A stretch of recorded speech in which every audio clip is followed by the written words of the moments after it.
I come this way before, travel through the open door. Circumstances navigated the path, and life happened all so fast. No, it got lonely. Sometimes you see, I know we couldn't make it. Even when I'm offbeat, I still land on my feet, and nothing can shake me, cause I know life took a hold. I never. This is where I am destined to be. I'm not ready to give up.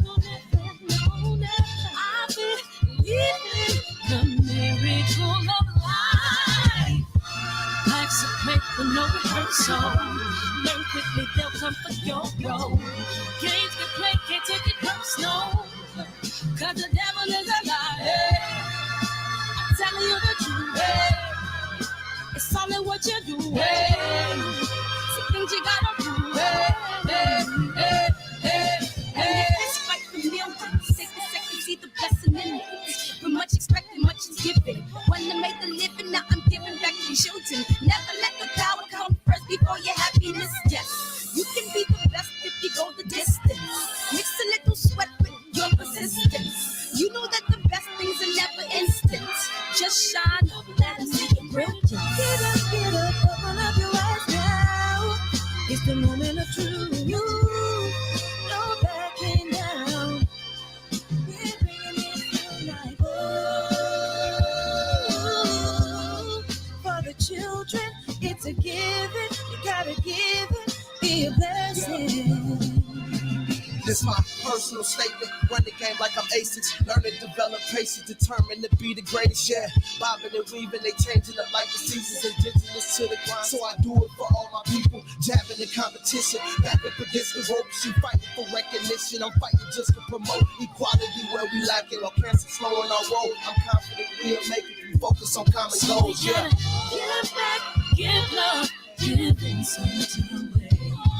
Never give up, stand tall to fight another day. 2 toes, 2 feet, I stand on the ground. I'm going back soon and fight this final round. Life's a fight for no rehearsal. Learn quickly, they'll come for your role. Can't take it personal, cause the devil is a lie. Telling you the truth, it's only what you do, some things you gotta do,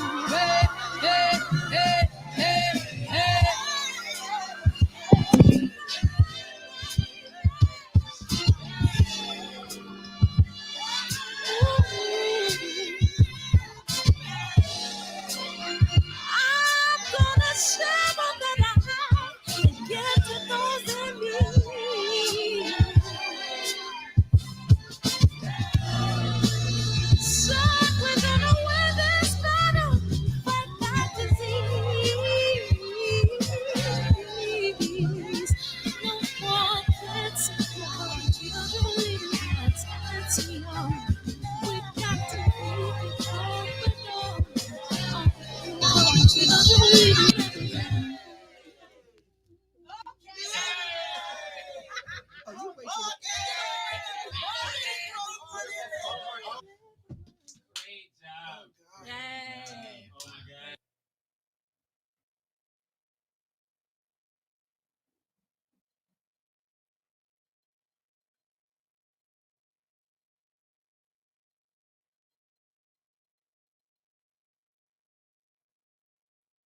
Cancer is killing, millions and millions of people. All right, we good now. What's up, y'all? What's up? Welcome to the show, man. I'm in here early because we got 2 guests, and I don't know when they coming in, so I figured I'll come in a little early, and we'll go from there. What up? Love is the word, DB. It feels weird having these intros without the background music. You know what I'm saying, DB? You know what I mean? Shit, DB want to fill up the chat, man. Appreciate you. Love is the word. Is Big Lloyd in the house? Hey, without a doubt. Hey, I'm the young dark-skinned nigga they talking about. You know what I mean? You know what I'm saying? Hey, appreciate you, love is the word, man. In here often and in here early, man. Appreciate the financial support. Kevin, what's up? What's up? What's up, man? What's up, man? Appreciate you, JP, but we gonna call him JQ. Hey, Big Lloyd again, man. We in here early. Hey, I'm in here early, so I don't have to say 80 names. You know what I'm saying? I might make this a habit. Hey, what up, KJ? Oh man, I think tonight's show gonna be fun as fuck, man. Chris Spencer's a funny nigga, man. He says it with a straight ass face. He don't even laugh at his own jokes, man. Oh man, what up, Ben Israel, LeVar, Mac Wavy, man? You better do something with that, man. You better do something with that, man. For real, JD. Is that JD Luster? Hold up. Oh, that's JD Walker. Oh, JD Luster, holla at me, man. I want to get you on the show, man. Hey, peace be free, man. LeVar Cooper, man. I appreciate you, man. Thank you, man, for coming in. Peace be free. I don't think I said that name before, but just in case, man. Welcome to the show. Welcome to the show, man. We got DB's YouTube channel pinned up there, man. So feel free to hit that. And DB, hey, come in now, DB, if you want to. You know what I mean? Let's rock out. Why not? You know what I mean? And let me open this up and we'll be good. And we'll be good. Yeah, call in right now, D, and then we'll, you know what I mean? That way we can just keep it going. Why not? You know? So appreciate you, Big Lloyd, man, for coming in here early, man. I know we got kids and shit, man. I appreciate y'all running around the house, man. I don't want to miss it. You taking the phone with you? I'll be doing that shit to y'all channels too. I'll be running around the house with the phone on speaker, and you know what I mean. Thank you. I know what that parent life is like, man. Thank you so much, man. But yesterday's show was good, man. Journée. You who from Montebello? Me? Montebello? Nah, not from Montebello, but I lived in Whittier 14 years. And I used to go to the Montebello Mall. You know, I used to go to the Montebello Mall. You know what I mean? They had some Latinas in there. You know, that's where I learned how to say hola at the Montebello Mall, man. Hey, Chris Spencer's in here early, man. We might as well start the show now, man. What's up, Chris Spencer? How you feeling, man? What up, brother? How you feeling? Oh, I'm feeling great, man. I was just telling the people, man, I went to Whittier College, right?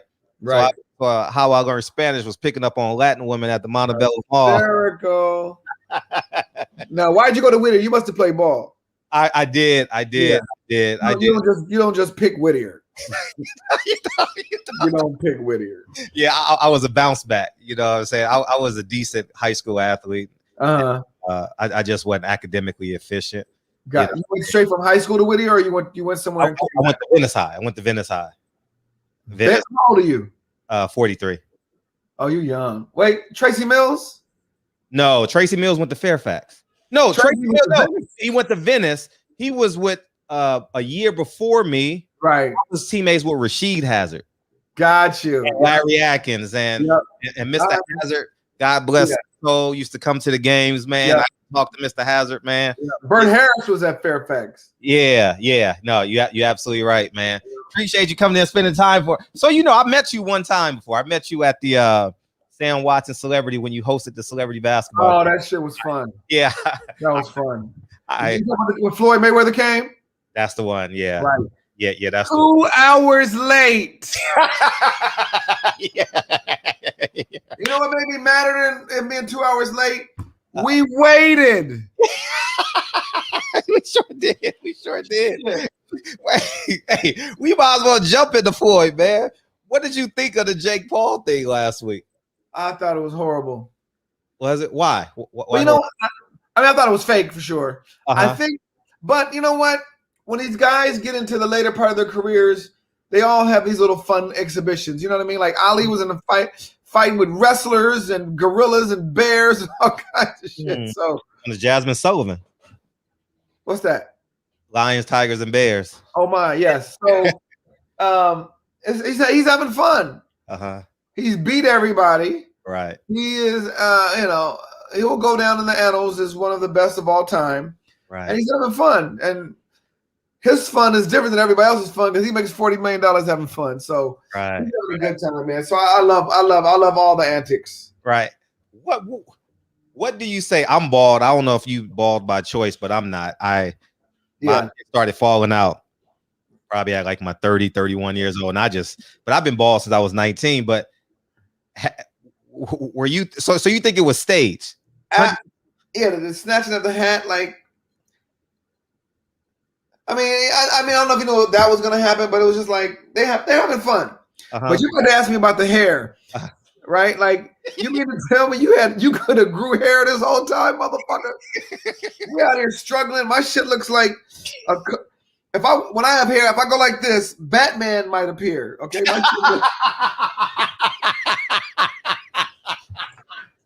And all this time you could have had hair, you son of a bitch. Oh man, yeah, man. He wasn't ready for that shit, man. He was like, "Oh man, I'm gonna kill you, motherfucker, man."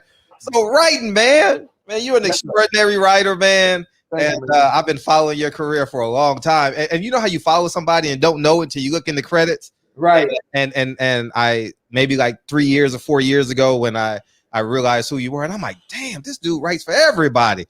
You know what I mean? And the beautiful Ananda Lewis is ready to jump on. Ananda Lewis. What up, lady? How are you? Hi. How the F do you still look exactly the same? Oh my goodness. Well, thank you. I don't know. I think she was 20. She was like 20, 22 when I met her. Yeah. You look exactly the same. So Cheaper. That was 40. That was 40 something. That was 20 something years ago. Is that crazy? Unbelievable. So y'all know each other well. Fire. So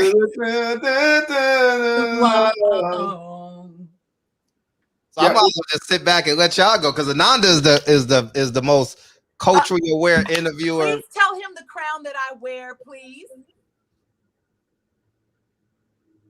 Oh my heavens! Yeah. We did a show, Chris. We did a show about 2 months ago, month and a half ago, 2 months ago, and so I had Tyson Fury's trainer in, right? Let me fix this so we all can see each other. Tyson Fury's trainer on, right? And he did a show for he said, "What's the record, Fred?" And I had John Carlos in, the 1968 Olympics, and he was like 3 hours and like 14 minutes or whatever it is. So Sugar Hill said, we're gonna go to the record. He did 3 hours and like 43 minutes, right, Chris? The record for what? Being on the show the longest, right? Mm-hmm. Ananda doubled that shit. We was on here 7.5 hours. Damn. It was so fun. It was so bomb. It was so bomb. Listen, if I didn't have a show tonight, I would try to top it. You don't look as good as Ananda. That wouldn't happen, dog. You definitely wouldn't have got all the tips I got that night. Man, that definitely would have. Have y'all ever worked together, by the way? Other than like interviewing stuff, no, not like. No, not like we should have a long time ago. We would have been perfect. We could still do it. I'll play somebody's mama these days. Oh yeah, you finally you still don't look old enough to be somebody's mom. Well, now you just lying. Hey, so Ananda got these life hacks, Chris. Are you her life hacks are like the best ever. They're literally organic. I literally do them and say, "Oh wow, I should tape this." Like how your cell phone not to cut your hand, you just put tape over it. Yeah, that wasn't not to cut my hand though. My screen wasn't working because I cracked my screen, and so the lines, something about how the light comes through or air, I don't know how it malfunctions, but it was tripping and it was pushing stuff on its own and dialing people. It was crazy, and so I took a piece of packing tape, clear packing tape, and just laid it over it like a little rigged screen, and it worked. And I could push it, and it was like. Or you could have went to the Apple store and got it fixed. It was a weekend, I think. Plus, the pandemic, they don't even let you in Verizon anymore until you've already gone online. And that part is true. And they couldn't give me an appointment until the following week. How are you going to live for 3 days without your phone? I don't know about y'all, but I can't. So. Die. And she had one, Chris, with the boots. So all the women in your life, she went to the 99-cent store, cut the buoys, like the pool, long swimming buoys, yeah. the pool buoys. Yeah. You cut them and you put them in your boots, and they stand tall.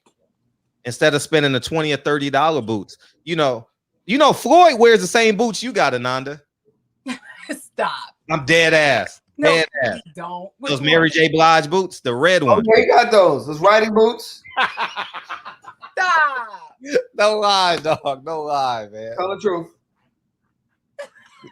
No, go ahead. JB Smooth got a pair too. Oh my god. And when he walked like Mary J, and he'd be like, y'all fooling.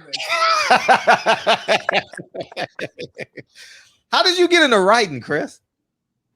The acting stopped. Necessity. Yes. Really? Out of necessity? You know what? This is what happens, especially with comedic writers. We're all comedians. We all blow up in different stages. And then, boom, your boy, Jamie Foxx, gets to host the MTV Awards. Who do you want to write for you? They're going to give you some white writers, and you're going to be like, yeah, that's great, but I need people who know my voice. So then you're going to surround yourself in the writer's room with people who know you. Yeah. So that's how it happens a lot of times for comedians who also write. Usually somebody blew up, and then we got to go write for him. And then all of a sudden it's like, hey, it's not bad over here. And then another gig happens, and another gig happens, and so on. And then all of a sudden you're like, I'm tired of auditioning. I'm tired of being on the road doing stand-up. Why don't I look into this thing called writing and try to get good at it? Huh. I didn't know that's how that happened. And how do you gain that trust? Because you literally got to write in their authentic voice. Is it the relationship? I know. That's why he called me, because I know what he thinks is funny. We hang out. We go to clubs together. We poop together. We go get food together. He knows my sensibilities. He knows I know his. So it's second nature. You know what I mean? Mm-hmm. It's like, imagine if imagine you get a show. Who are you gonna get to write for you? Right. People who know you. Right. You know what I mean? And then and it's collaborative. He's gonna come up with stuff. I'm gonna say that ain't shit. I'm gonna come up with some stuff. He say, and he gonna say that shit. We both gonna come up with some shit that the network's gonna say that ain't shit. So it's give and pull, take. All that happens. Where does the challenge come in at? After you get past, like, I know you, you know me. Where's the challenge in? Where's the threshold at? It just depends on the project. Right then, I was just speaking of award shows. You know what I mean? But when it comes to television shows and television writing, there's so many levels. You know what I mean? Like right now, we're doing Real Husbands is coming back. Oh, congratulations! So thank you. We're doing a limited series, 6 episodes. So we have to create outlines that we show the network. But we have to show the network, and we're also showing Heartbeat, which is the studio now. Kevin is producing these. Oh, dope. So we're going to make sure they like it, and we got to make sure the network likes it. And so it's pretty easy with Heartbeat because they know us, they love us. But the network is sometimes hard to convince because they want something else. We just want to be fucking silly and tell jokes. Right. But where are the jokes coming from? Why? Why did he slip on a banana? He always wanted bananas as a child. Was he deprived banana? No, he walked across the street and fell over a banana. But why is he walking across the street? Was Uber not available? So sometimes you run into shit like that. Like the network might want something that you're like. Sometimes they're dead on and right. It's like, you know what? I naturally didn't think about that because that's just naturally in me. But sometimes for you to get it and understand, I might have to explain maybe the history of why you like bananas. You know what I mean? Gotcha. So that becomes a challenge because sometimes you just, until you're Tyler Perry or Adam Sandler, and it's like, or Larry David, or even Kenya now, it's like, I don't want no fucking notes. Wow. I have a proven track record. This is the fucking script. But what do you think of? We were thinking the car should be red. The fucking car is going to be green, and we're going to shoot tomorrow. You understand? Okay. Yeah. That's what you want to get to. Because sometimes they're not creative. Chris, you've been dealing with that network bullshit for a very long time. I wonder now that we have more of our people getting in positions of power that we've been wanting to see for decades, right? It's finally happening, seems like to me anyway. Right. How much of that same BS do we have to take on to Forever. even survive in the world on Forever. those higher levels? But do you see us acting like them now that we're in those positions? Sure. Everybody has to justify why they have a job. So even if the shit it's fantastic, I got to give you a note, or why would you need me? We're still wondering if that car could be red. Fuck it, it's red. Good, they did their job. You know what I mean? Even black people in that position, though. Yes. Okay. Don't put color into it. No. It doesn't have anything to do with it. Okay. No, it's like, I'm an executive at this company. They hired me to make sure this script is top notch. Production is going to be top notch. So I'm going to give you notes. I'm going to give you how I feel it should be, and then we'll collab and we'll fight, and then hopefully we'll come together with a great finished product. How do you balance the cultural attachment with the economic? Like, you know, the network versus being culturally appropriate. Well, that's why, in terms of being culturally appropriate, you always want to make sure your writer's room is balanced, right? We need some youth. What does that mean? Balance? Young people in there. We need some women in there. We need some people of, some younger people. Because, I might want to say that shit is all the way live. And they'd be like, oh, we don't say that no more. How about on this page, we put funky fresh dress to impress pretty to party. They'd be like, what is that?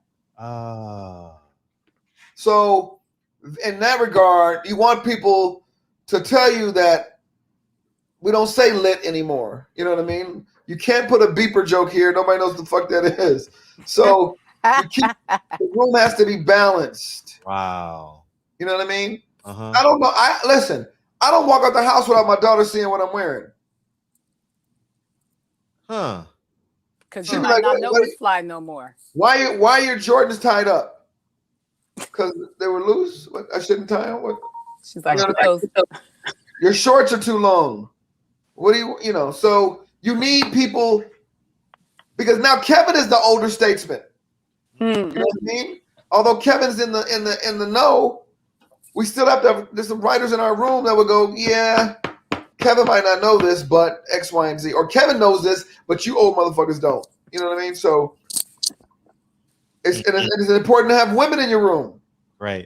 You know what I mean? Because it's mandatory. Boys room, we're going to say some shit that's going to get us fired. Yeah. Yes, you are. And we think we're just being funny. Yeah. No, that's not culturally appropriate. That's not, especially today.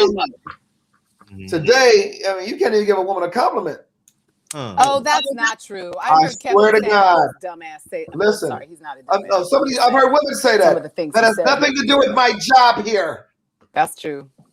You can't tell your boss she's or a subordinate they're pretty. It depends. I comment on that. I'm just telling you. I'm just going by what I'm hearing. So I'm not telling anybody that's pretty they're pretty. At work. Yeah. At work. Okay. I would like that's that true. Joke it's getting weird in the workplace on that level. Yeah, that joke was funny as shit. Yeah, Carrie. I literally just got done at about 8:00 listening to Carrie Champion speaking on the Breakfast Club, and she was speaking to that, like all these micro aggressions. You smile more. You got to do this. You got to do that. Yeah. And she actually left ESPN over that. Yeah, and over just the climate. Overall climate. I don't want to speak for her, but just for the climate at ESPN. And she said, I'm gonna bet on myself. And now her and Jamel Hill love her. Have a show together. DB's on, the co-host on. What's up, DB?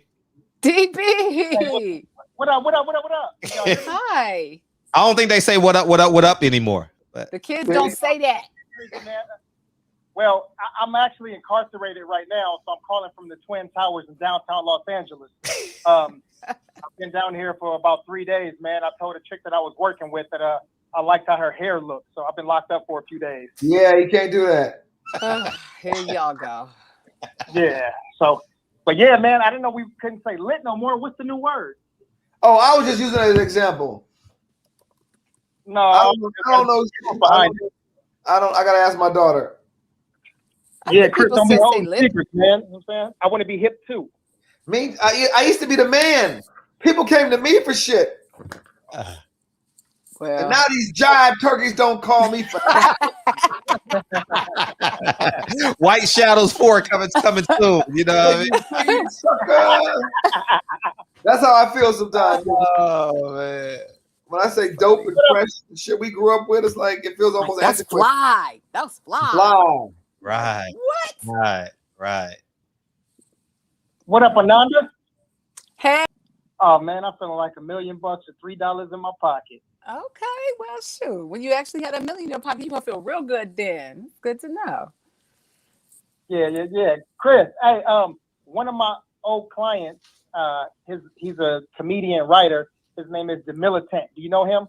D Militant. D Militant. Yep, I got his book right there. Wow. Okay, cool. I just saw him tonight, man. He said, "Tell you what's up." What a great guy. Wow, beautiful. Yeah, D Militant, funny comedian. He used to be like this. His look was his militant brother. He used to wear a beret. That was his look. Daryl Littleton. Yep. Mm. Yeah. So he only had one because that black beret would turn gray over the course of the years. Mm. I'm like, you're a gray beret now. I see. Okay. Yeah, and we start talking about these Gray beret. you know, Thank you. Shit, where's my laugh? I just heard it. My bad. Oh my God, is this mic on over here? Can you hear me? Yeah, Yes, Yeah, sorry. We just got the green beret. The gray beret at the last minute. Go ahead, DB. Let me add my laughter in. That was a pretty good one. Chuckle. Chuckle. Yeah. No, I always try to see, because you're from LA, right? Yes, sir. Inglewood, to be exact. Inglewood. Okay, Inglewood. Did you see that map that they posted? No. Oh my! This is the funniest thing in the world. Hold on, I'm gonna read it to you. Y'all both from LA, right? Yeah, all of us. Yeah. Okay, so they made a map of all of Southern California. Uh-huh. So where you from?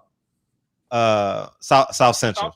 South Central. Okay, hold on. No, you gotta be specific because they did a whole. For example, Inglewood, and this is what I've always heard since I was a kid: blood niggas from nice homes. Stupid. Oh my God! Oh man, that's funny. Compton, niggas who wake up mad.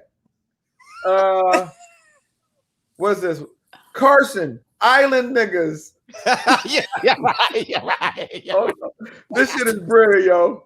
Lakeside, weirdos from gangs you've never heard of. Who made that? I don't know, but I screamed.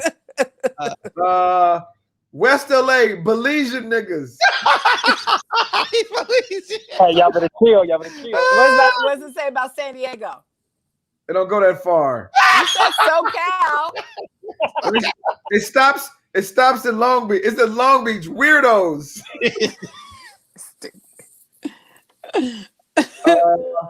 Santa Monica Beach for white people. El Segundo Beach for black people. Hey, Doc Waller. El Segundo. Yeah. This is like Watts Project Babies. East.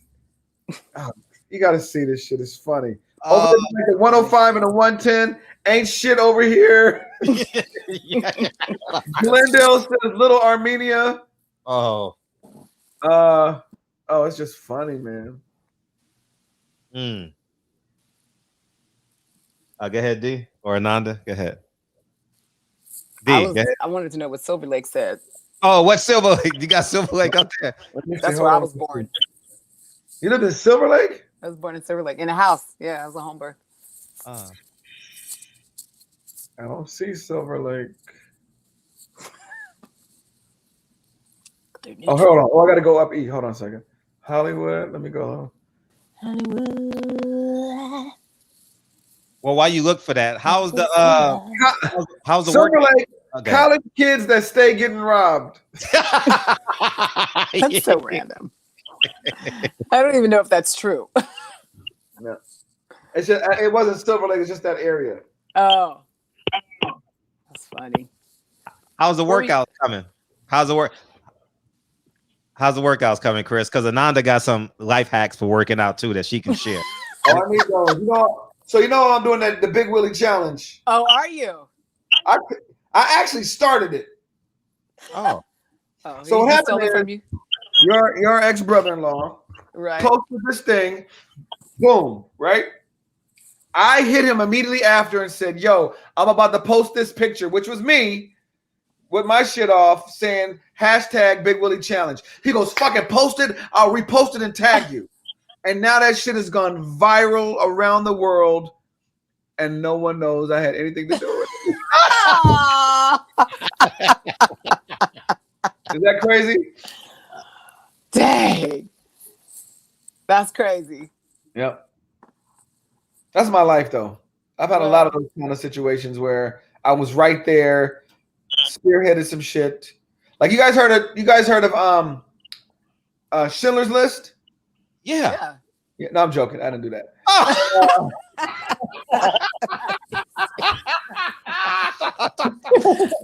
was like, what? I gotta hear this connection. I was gonna say Sankofa, but anyways, go ahead. Well, let me tell you something crazy about Schindler's List. So I always talk to people about close encounters and things that they were there. And for example, my partner, a producer on Real Husbands, his neighbor gave him a script.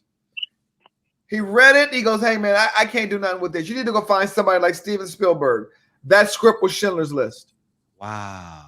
What? So as I told that story, I told Stan Lathan says, you won't believe this. A guy came up to me 40 years ago. He said he had the patent for something called an automated teller machine where you didn't have to go into the bank and get your money. He was looking for investors. Stan was like, man, get that shit out of my face. Don't nobody want to get their money out no goddamn wall. Yeah.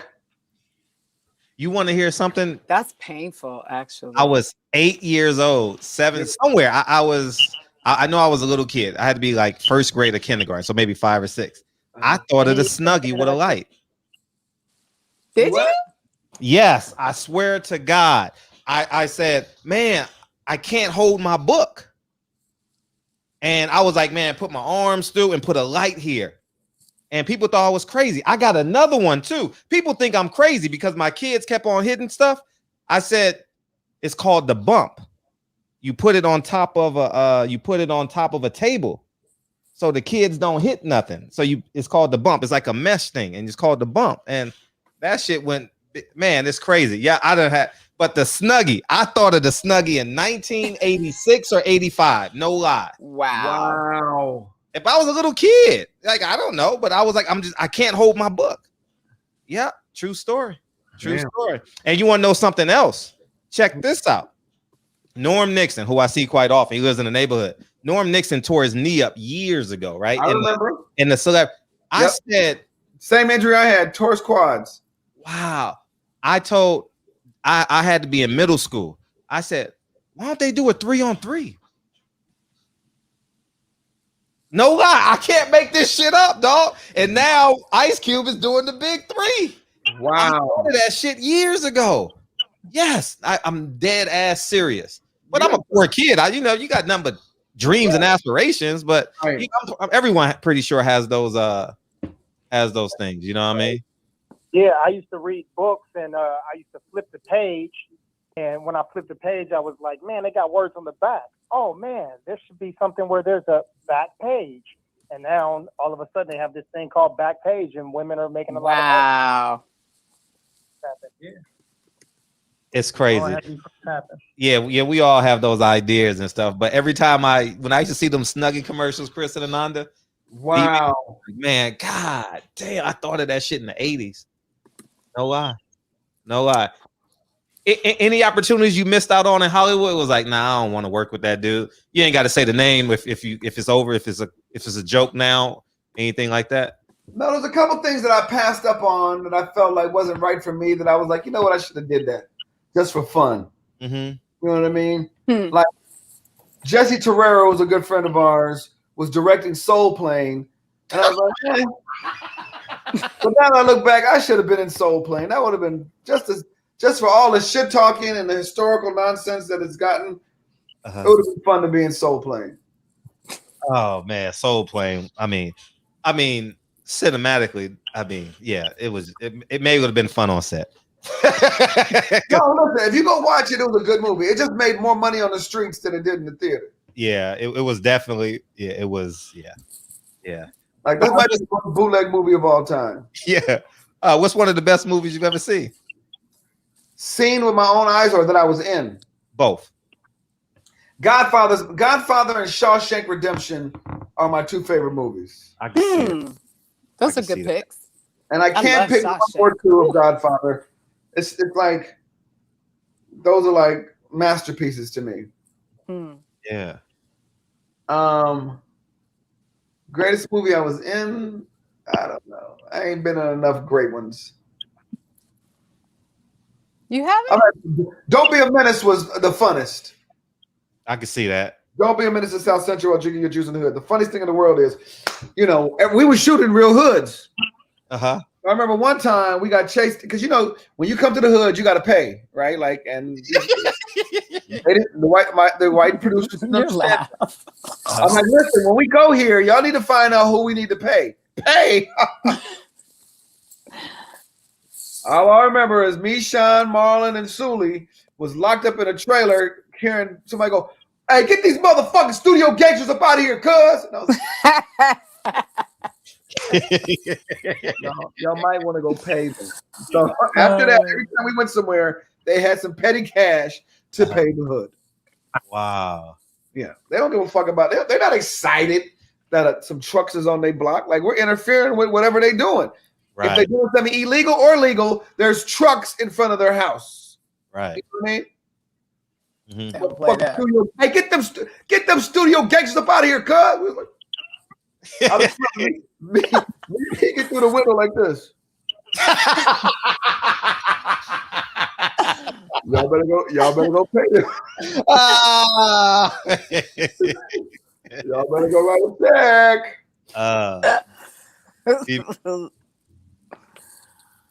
Chris, I want to ask, how do stand-up comics get booked like for big gigs and consistent gigs? Is there a director's casting couch that you guys have to sit on?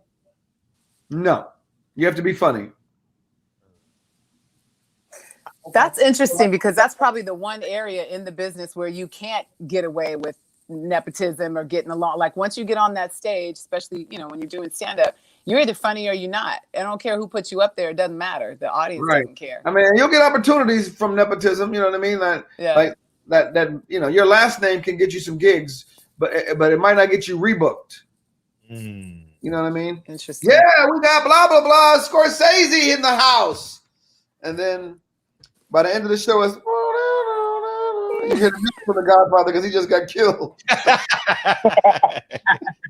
Yeah, they say The Godfather was the standard for cinematography. The greatest. That was the standard. And we actually said that last night. Was it last night, DB? Yeah, that was last night. Yeah. Okay. Scorsese said the dopest statement ever. He says, no matter what bad movie I do, I'm still the guy who did The Godfather. I was like, damn. Now he ain't wrong. He ain't wrong. He ain't wrong. Ananda, what's yours? My favorite movies? Yeah. I'm really horrible with movies. I'm not good. I'm not a good movie fan at all. I like stuff like The Hills Have Eyes. I used to love horror movies, like just bad horror movies. Final Destination, all of them. And then when I had my son, I can't even watch horror movies anymore. Like something shifted in my body and I can't. But I'll say like the better end of the movie, the good ones I like. I love Color Purple. I know that's not a favorite amongst y'all, but I love Color Purple. I have it, in my head, memorized every line, just like a lot of other people I know.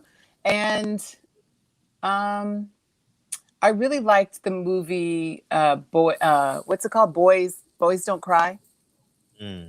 That was a really good movie too. I'm not big on like, this is the best movie of all time. I just don't care that much. You have what? Who was that, DB? Yeah, what do you say, D?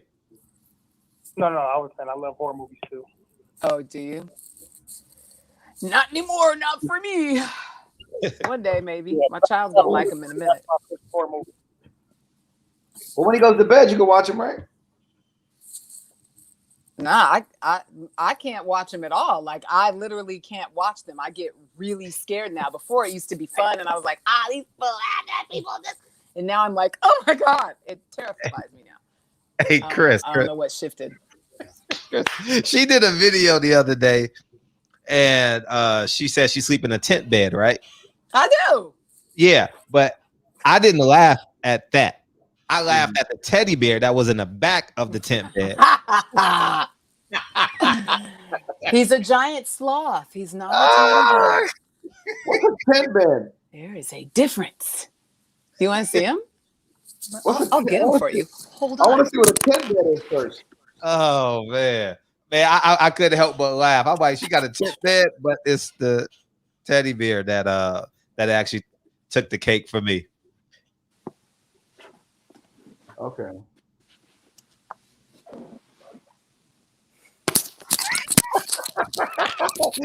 It's life size, Chris. Oh no, he's huge. Hey.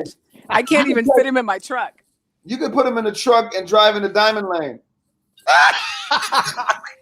Drive him to the what? You could drive in the diamond lane. Oh, I could, right? Oh man. He's so cuddly though. I love him. My son's iPad is ringing. I took it from him and now it's interrupting my stuff. Hey, Chris, I want to ask you before you get out of here. I know you got to leave. You getting on stage and you get on stage tonight, right? Yes. Yeah, that's dope.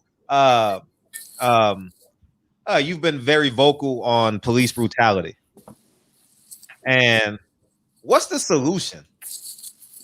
Stop hitting us. Oh, there you go.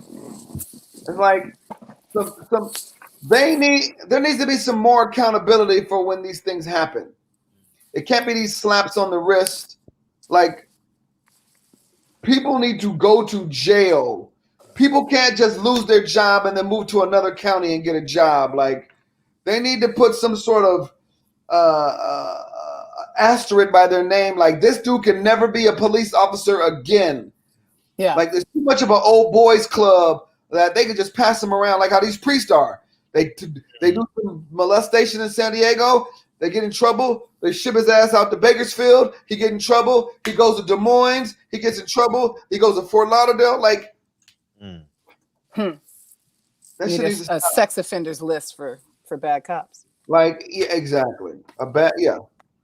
Like, there needs to be more there needs to be like a harsher punishment. Mm-hmm. Yeah. You know why they don't steal in India? Because they chop off your fucking hand. You're right. No, That'll keep you from even They think thinking about it. They think they're untouchable. Because they are. Right. So if you're untouchable, you think you can do whatever you want. Oh, I'm my bad. You look like the description. You fit the description. Do you think it's legislature or is just humanity? Legislature and humanity. And humanity, right? You know, we can't just say humanity because people will act a certain way according to whatever the rules are. Right. You know what I mean? The Like, I rules seem to remember, dictate humanity. Yeah. like, think about little kids. Like, you ever see like a mom who can't control her kids? Yeah. And then they get to That's the grandma's me house and the motherfuckers act right. Right. Sit down. I don't want to sit down. Sit down. I don't know that big motherfucker. Sit your little ass down. Right. Right. So true. There's some repercussions with Big Mama. Like, you know, these new age mamas don't be putting their hands on them or they don't give them the proper punishments. Why are you talking about me, Chris? I'm sorry. You want to be, these new age mamas want to be the kid's friend. Yeah. We want to make sure our kids like us. We're getting whiter and whiter as parents. I don't know about, I may jump in because I don't spank my child, not because I want to be his friend, I'm not but saying because I think spanking is too inhumane now. You know what I mean? Okay. Well, then I'm not what you're talking about then, because all I do is don't spank, but he gets Yeah. restrictions until I'm definitely. Yeah, you gotta do all that. Okay. No, but something All right. like I remember my wife got in an argument with these people because they were like, I don't know, I took his phone away and he just keeps taking it back. I don't know what to do. Huh? He keeps taking it back. You should fucking go drive over a bridge, stop, and throw his fucking phone in the river. And then I bet the next one he'll abide by the rules. I don't know about that. I don't want to be mad at me. You think our parents ever gave a fuck if they were mad at them? I don't remember them doing that. No. I'm gonna run away. Listen, I'll give you a ride. Where you going? That's how our parents were. Get your ass out. Bye. Shit. Oh, you're right. No penalties, no consequences make people run rampant. You're right. Cops ain't got no punishment, so they're gonna do whatever the F they want. And when you heard the verdict, what was your response in hearing the verdict, and what was your cathartic experience as the days progressed beyond? I just knew there was no way in hell. The whole thing, my whole thought was, how lenient are they going to be with this sentences, which was going to piss me off? You know what I mean? It was like, we know it's right there. Now let's see what kind of BS they're going to throw in the mix and say, you know, time served or some shit like that. Right. You know what I mean? Right. And it's so disappointing because we as a culture have been screwed over so much that we all had the same exact feeling. We're like, here we go. Here we go. We knew they couldn't let him off, but it was like, is it going to be like, 5 years or something ridiculous? Soft penalty. Soft penalty, yeah. Right. DB? DB. I guess he. What do you guys think about? I heard somebody talking about this earlier. Oh, he's back? I was trying to keep the noise down, so I was keeping the phone on mute. Oh. Yeah. So LA, where are you from? I'm from South Central. Yeah, you could never hide that accent. I was trying to keep the phone on mute. Yeah. I wasn't trying to hide. Hell yeah. Hell yeah. Phone on mute. You know what? You can spot us anywhere. I remember one time I was in Atlanta, right? Oh my God.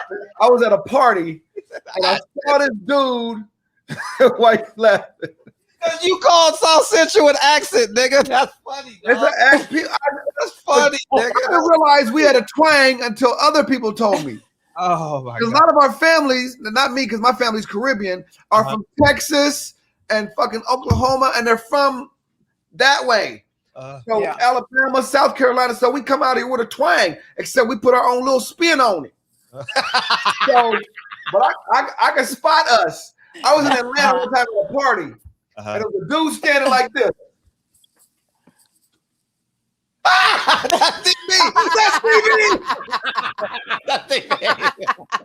I said, it was a big old dude too. I said, hey man, where you from? He's like, who asking? I said, listen, I'm no gangster. I'm not. But nigga, I know you're from South Central Los Angeles, California.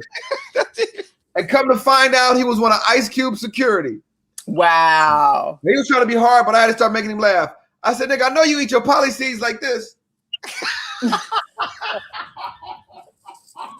That's some San Diego shit too. Yes, it is. Poly seeds. I know us.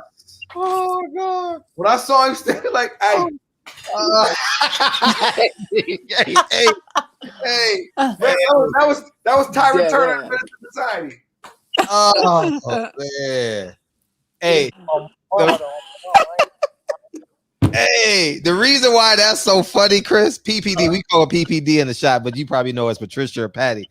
We talked about that with DB when they left because we took pictures. We did a community thing and we taught kids how to change brakes and change oil fluids and stuff. That. Yeah. And call me. Oh, we definitely will next time. July 10th, we got something. And DB was taking pictures and we laughed so hard when you left, DB. Me and PPD laughed so hard because DB did just like this.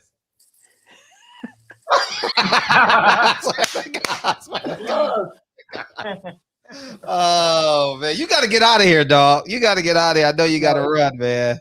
And hold on. Okay, go ahead. Where's Patty? Thank you. Patty's in the chat. Go ahead. Oh, the Because chat. they wanted to know specifically what you guys thought about qualified immunity and police decertification. And he said he's curious to know if you believe that we need to familiarize ourselves more with those concepts and or support them. What was the concept? I'm sorry to hear you. Qualified immunity and police decertification. Wow. I actually have to do some more investigation on those because I'm not very versed on it. I've heard them in discussion, but yes, definitely police decertification. Ananda? I would say yes to police decertification too, and that is right along the lines of what I was going to bring up a minute ago, which was the debate I was kind of hearing going on somebody's live today, which was, what do we do with the actual real crime that we want to call the police about? I feel like we need to just balance the numbers on the police force, but the training is such that they're allowed to do things that they obviously should not be allowed to do, because even though if it's not as severe as what the George Floyd situation was, that was so severe that anything under it also needs to be eliminated. And I think the training needs to be redone. I think the entire system of how they operate, the mentality about communities, even in a lot of police forces, needs to be addressed and changed. So I think those things you mentioned, DB, will help, but everything is just one piece of a larger puzzle that needs to get addressed. There's so many things that need to be addressed in it that, yeah, each one needs to happen, but they all need to happen as well. Harsher penalties, changing the training, all of it needs to happen. More Black people on the police force. Right. Gotcha. Final word. Go ahead, D. No, I didn't know. Oh, Chris was, no, yeah, Chris got to get out of here because he got a show, man. He And has a show. Yeah, he has a show, and we totally appreciate you. I mean, come on, man, please bring me back. So I can break the record. No, you don't look as good as you ain't breaking my record, Chris. You ain't breaking no damn. I'm gonna tell you that right now. Don't even try to touch my record. But we need you back because you and DB need to have this conversation about these South Central niggas for sure. For sure. For sure. Yeah, man. Man, good talk. Where's your shop at? It's not a shop. I'm in my house. I made this studio. So let's go. So it's just Slauson. Yeah, Crenshaw Slauson. Gotcha. I'm in Baldwin. Hey, Chris, I'm sorry. Go ahead. No, y'all. Go ahead. You were finishing your sentence. I was just going to ask if the show you're about to do is something we can see. Can we join it? Are there tickets we can buy or what? Oh no, it's happening right now, so you would have missed it. It's an in-person show. Yeah, in person. Yeah. Oh, okay. Yeah. I thought it was maybe something clubs are opening back up now. So this was called Jam in a Van, and this is still there's a few outdoor shows still left. This is over there near Sawtell and Pico. Oh shit. Yeah. It's pretty fun. Nice. But go on my Instagram, The Real Chris Spencer, and you can see where I am at least 2 or 3 times a week somewhere in the LA area. Your character development is LA area. Hey, your character development is on point, Chris. Yes, it is. You know why? Because I lived it. You know what I'm saying? Inglewood, INGLEOO at a D, homie. Hey, what part of the Caribbean is your family from? My parents are Jamaican. Oh, okay. You got to hear his dad. His dad is funny, man. His dad is hilarious. That's hilarious. I'll bring him on here one day if y'all want me. You will? Oh my God, he would love it. Oh, please. Oh my God, please. He got stories. Yes, I know. And DV's Belizean, PPD's Belizean, so we might as well have an island night. That's where I'm going fucking tomorrow. Really? Where? Belize. What? Vacation, golf, what? Work. Oh, congratulations. That's what's up. That's what's up. Who else is Belizean? DB's on the phone. He's Belizean. Where you going? Where in Belize? He said. Belize City.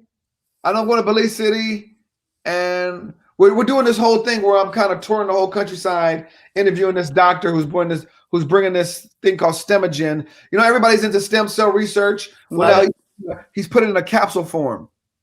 Oh, and so if you look on my Instagram, you'll see me talking about it. But I'm interviewing this guy who created distant for a capsule because the leaves most of the ingredients grew in Asia, and now they found a way for it to grow in Belize, whatever is just as tropical environment, yeah, Malaysia, and so they're able to grow it here. So I'm about to introduce the world to the Belizean way of life. I love that. So it's plant stem cells, and they're encapsulating. Nice. Yeah. You know, I'm interested in all that health stuff. I'm all about supplements, so I'm gonna have to look. Let me go follow you right now. Hold that. The real Chris Spencer. You should have been following me. I should have. You are following me. I am. I'm following you. No, I'm not. Now I am. No, I said I'm following you. Okay, well now I'm following you too. Okay, good. I'm in there. I'm not hurt. You know, some people be hurt. Hey man, you don't never put hearts. You don't never be making. I hate when people, man. Hey man, you don't never comment on my pages. Like, sorry, man. That's funny. Everybody call it. Some stuff you just got to be a man about. Okay. oh man, no DBism going. Oh, we got to do that. Look what this dude told me today. Try not to laugh. This is how funny it was. All right. Hey nigga.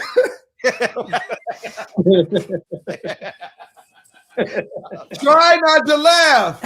All right. Hey, nigga, how come you ain't wish me a happy birthday?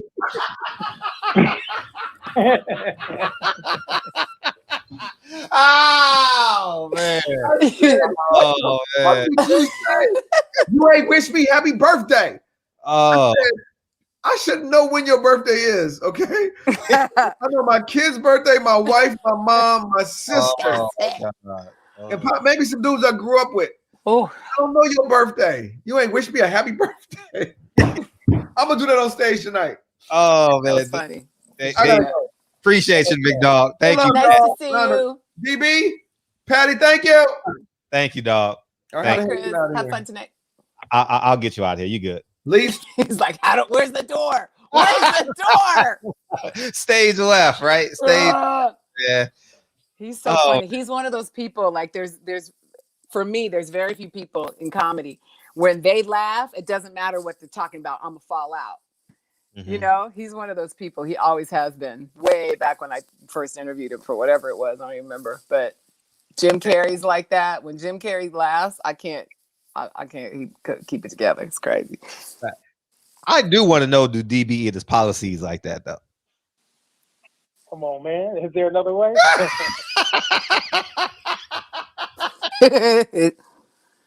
Oh man, that was a riot, man. Welcome back, Ananda, man. Thank you. It's good to be back with you guys. Yeah, thank you so much. Thank you. I ain't got no records to break tonight, but that's all right. I can just come chill. No, we just super competitive though. Yeah, nah, we can totally vibe out. Go ahead. What did Dr. Inky wasn't he the one that held the record? Oh no, Sugar Hill. No. Oh, Reggie. Shout out to my boy Reggie. Oh, check this out. No, Reggie, beam in and tell the story. Reggie, about Dr. Inky, right? Because about Sugar Hill. Oh. And you must have been talking about him for something else. Yeah, beam in, Reggie. Yeah, I think Dr. Inky was about the health thing, right? Health thing. I thought it was about the record, like he was going to come on. And anyway, I'll be remembering that. We did say that, and we said that if anybody would be able to rival the record, Dr. Inky would be the one. Oh, that's what it was. Incorrect. Okay. Yeah, it takes him. He can take one question and answer it for 45 minutes. That's right. The question answering record. Man, yeah, he's good. So true. But Reg will tell the story about your record. And where you at, Reggie? Is he coming in? Yeah, he's in the chat somewhere. Yeah, he has twins. Yeah, he's laying the kids, so he can't beam in that. Right Okay. When he's ready. I don't want to share his story because that's he can converse with you. Let's create something. You like working with your hands? I do. Let's create something for the community. Why not? You don't have to do, because mine is a backpack and haircuts. July 10th, we give away free backpacks and free haircuts for back to school. But you are exceptional with your hands, so sit on it for a second. You mean like let's build a building? Because that's the kind of carpentry I do, like structural. I can build buildings. Is that what you mean? Like something people could take home, like build something little, or what you mean? No, like something like something where the kids can take with them and adults and parents though, because we have parents who ain't changed their oil in 20 years. You Because know, I would almost much rather let's do a community town hall or some kind of, conference or whatever about stocks and crypto. I would almost rather do that and send people home with an actionable game plan if they want to start investing, like right. a list of the top 10 cryptos, something like that. You know what I mean? Which I love building stuff. You're right. And I just, right now, I think we're in a really important time to do things that are action and money oriented for our people. Like we need financial increase, all of us. So I would definitely be down with something like that. And we have some great people to pull from. I'm not an expert on it. I've done, minorly well for myself, learning how to invest and why and what options are and calls and puts and all this stuff I'm learning and doing. But somebody way more knowledgeable than me needs to come in, preferably a woman who can speak to, a lot of the moms. And I don't know how many households, but in a lot of households, women run the money anyway, right? So we want to make sure she knows what to do with if she's got a little money put to the side, how to flip that a couple of times legally and be able to create some increase in the family. I would love to do that. I'm with all that. I'm with all that. Wouldn't that be fun? Yeah, and especially if we had the experts. We got Andre Berto coming in here next week.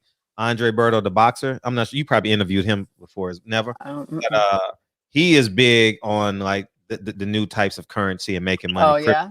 Oh yeah, I watch his stories all the time. So wait, so that's what he talks about on IG? Yeah, his name is Andre. Let me tell me what it is. I got my phone right here. Andre, Andre Berto. He's Haitian. RTO? Yeah, BRT. In his stories, he gives people tips sometimes too. And I know you follow Earn Your Leisure and all them, right? Yeah, I do. Yeah, Earn Your Leisure is fun, aren't they? They are. And Ian Dunlap, is that his last name? Yeah. They're totally. They're all good.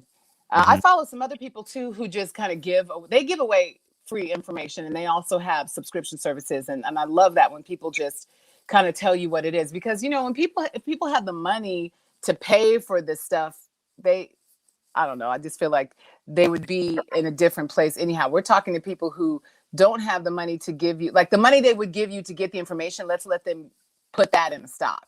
You know what I mean?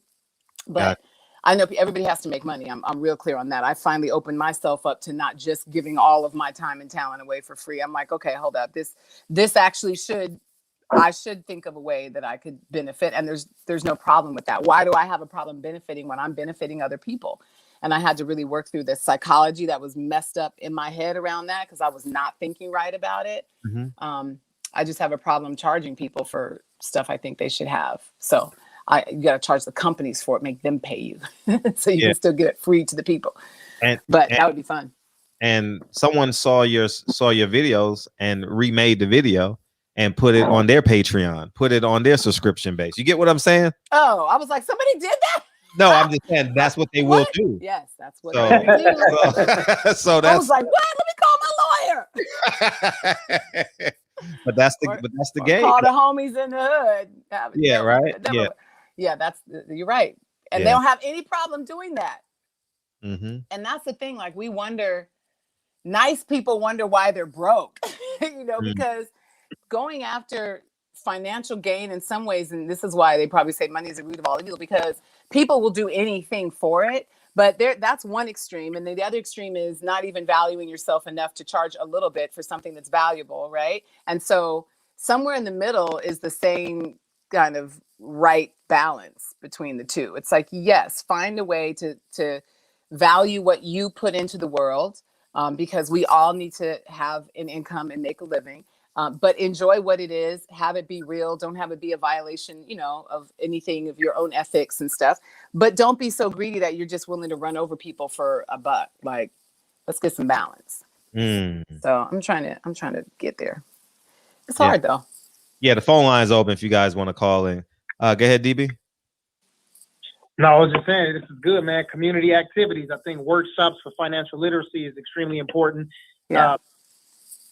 Yeah, so I'm with it. Yeah, Like literally where people will like do a group download, show them how to work through an app, like literal information, that action oriented information, not just theoretic. Oh, well, this is how it works. No, here, go get it, do it. Maybe we even get a sponsor and everybody who comes gets, maybe one of these trading apps will sponsor it and give everybody who comes like $25. I know there's an app that I'm on that when you share the app, you get $25 and they get $25 to invest. So maybe it's something like that where everybody gets that.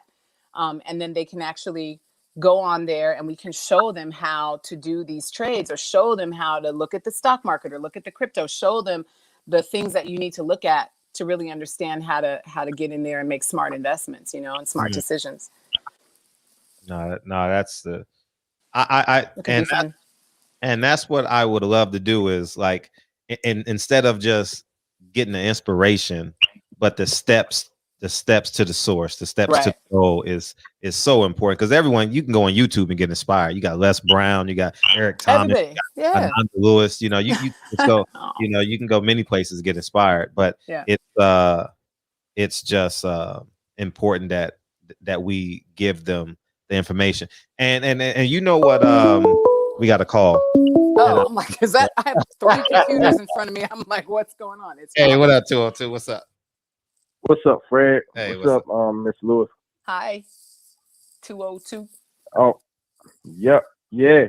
All right. Let's get to the nitty gritty of this. And and what's up, DB? Sorry about that. Yeah, man. What y'all talk about? This is it. This is what, none of that bullshit, boxing politics and shit. Man, this is what needs to be talked about more often. Financial literacy with our people. Financial literacy, something that was taken away from us, stolen from us, misinformed through the Board of Education. All them people who lied to us, who hid information from us. Stuff that was actually our ancestors. Yeah. Yeah. Inventions they stole, all of it. It's time we get what was old, man. It's time. We're owed so much shit. It doesn't even make sense. It can't even comprehend. We're owed so much shit. And I mean that in the most possible way that you can imagine. I mean, I'm talking about resources, everything you can imagine. We're owed so much stuff. It's crazy that people don't know what we're owed. I'm also learned that, our skin, the melanin, your melanin is actually worth a lot more than gold. Every percentage of your melanin skin is worth more than gold. I need to look it up. It's actually worth so much money. This is why, a lot of people have so much hatred for us. This is why. And I'm talking about people behind the scenes, because they know. Fred, we really need to come up with an app with some type of backdoor VPN where people can have access who really is about that life, as far as making sure our people have the financial literacy, because that's what it is. People don't know a lot about the financial aspects of the system. They don't. When I was in school, we had this thing where every Tuesdays and Thursdays, they had these people come in and talk about the financials, the stuff that banks do, the slick stuff that banks do, and the little things that home ownership does, buyers associations, all this stuff. And it was only me and like 2 other people were in those classes out of all the kids in school. It's because people don't want to know this type of stuff. That's the problem. People are lazy. We're compliant. We're compliant. We rather go. I also think that we don't realize how beneficial it could be to know it. Because I mean, we're lazy about certain things, but I don't think we're lazy in that sense. I think it takes certain things to motivate us. So if we knew the value of learning it, then I think we'd be more. Yeah, you're right. That's probably was a horrible word thing. Not necessarily lazy, but yeah, we built this country. We ain't lazy. No. We just got to be motivated. I like that. Bad take. Wait, 202. Can I say one more thing? Because I want to validate what you just said. I just did a quick search, what you said about melanin. Melanin is priced at $350 per gram. It's been long known to possess physical and electrical properties, but few commercial applications have been developed due to the historically high cost. Produced with conventional technology, melanin is often priced at $350 per gram. Now this, Can you extract melanin is the question. Scientists have devised a way to extract and inject melanin, making skin pigment a commodity. It's a film about this. And it's a film that centers around a young activist fighting against melanin extraction. And I want to talk more about that movie because it is available somewhere, but I can't figure out where it's available. So somebody already did a film about kind of exactly what you're talking about that you would probably really love. Yeah, I really need that because, like, I think the reason why I brought it up because, like I said, financial literacy that plays a part in it. That plays a part in the information. Like, it's so much information that we do not know that's hidden. Like, there's literally books on Amazon that's like our information. It's ours. But for some reason, you can't get it in no library in Congress. You can't go to the Vatican library. You can't go anywhere and get these books. But they have it on Amazon, and it's priced at a crazy amount of money. Like, I'm really $2,000. Yes. What book is that? On Amazon. Like, what book was it? It basically books about way back, like before even probably the 1800s. Like books about the Americas, basically, like way before. Stuff they don't want to talk about. Got it. That way. Put it that way. Stuff they don't want you to know. Me, you, Fred, people that look like us. The stuff that changed in the history books and don't want you to find the original source. Original source. Exactly. The stuff that we think that is impossible. There's no way that's possible, but it is. It's just that we relied to. But before I get off, I just want to say, yeah, man, we just need to get people who's really about their life, about actually spreading the wealth of knowledge, because I think knowledge is, well, we all know knowledge is power. That's what we need. We just need to put the right amount of knowledge about the financials in the system, how to play the system. Because at the end of the day, so a lot of people who know the system, they see it as a game because they know all the rules, they know all the law, they know all the statutes and codes, they know all the backdoor ways to get the money, get as much as you can without putting as much risk and playing the game. And I just think it's mostly commercial law. It's commercial law. It's a commercial law, and I really think we need the people, because there's a lot of us out there who are very intelligent, obviously, and we just need to get these minds who have different viewpoints but have the same goals and come together. And I think we can make a beautiful thing. We just need people who's really about it. Put it on the platform. We can all discuss how we can put it into action, like you said, action. And we need people who can influence. Because you can't just grab somebody from the corner and say, hey, follow this guy. Nobody's going to do that. You need people who can influence, have the right mindset. There ain't no cooning. There ain't no butter biscuit, jive, or buck dance, and none of that crap. People who's really about their people. And, you know, that's what we need, people like that, and who's really about that. Like Nipsey Hussle was. Yes, man. That it's crazy. Exactly what you just described. That dude did what a lot of rappers refuse to do, man. I got a lot of respect for him. He did what a lot of rappers refuse to do, and they should have done. But that's my call, and I keep talking what y'all talking about. This is great for people who first-time listeners who are curious. This definitely needs to be pushed more and actually be put in action. And I'm out. Y'all have a good night. Appreciate it. A202, that movie is called White, and it's a short film by director Saida Clark, just so you know, just to follow up on that. I don't know where to find it still. I still haven't figured out where to see it, but. DB is completing Ramadan tonight. Oh, congratulations. You made it. 30 days. 30. Was it 30 days this time, or how many days was it? Yeah, 30 days. Yeah. It was 30. Yeah, this time. Because it changes, right, based on when the month ends, or when the moon. What does it change on the moon cycle of that month? Look at you. I be knowing things. How you know about this stuff? You know, I talk to people, so. Yeah, that's crazy that you talk about that, because I was getting ready to ask you about one of your posts. Uh-oh. What did I say? No, I was getting ready to say, I remember you had this booty post, and you stood up and did a little booty shake and had your little booty pants on. Oh, that was just this last week. And then after that, you said, now that I have your attention. And I don't even remember what the rest of the video was about. That's horrible. Well, you know, nobody's really ever seen my butt like that, so. Say it again. Do you remember what that post was about? Oh yeah, it was about a workout system, a workout program that I'm encouraging women to come do with me, starting on the 17th. What is that? 4 more days, and we're about to start a big workout program together because I do this program a couple of times. Whenever I fall off the wagon, let me tell the truth, I do this program, and then I stop and I gain the weight back, and then I do the program again. And I go back and forth like that. So, but I haven't been able to do it, in a while, and so I figured. A lot of my friends were knowing I was doing it, and I told them, hey, well, do it with me and, get it, and then we'll do it together. And I was like, well, why don't I do that in general? Because there were so many people asking me about how I lost all this baby weight, which it took me a long time. I guess if I had found the right stuff early on, it wouldn't have taken me that long, but it took what it took. But I posted that picture and they were like, what are you doing? And I just couldn't respond. I mean, it was a lot of people. I was like, I'm be responding to DMs all day. So I had the genius idea to just invite them to do the workout all together. Right. Yeah, right.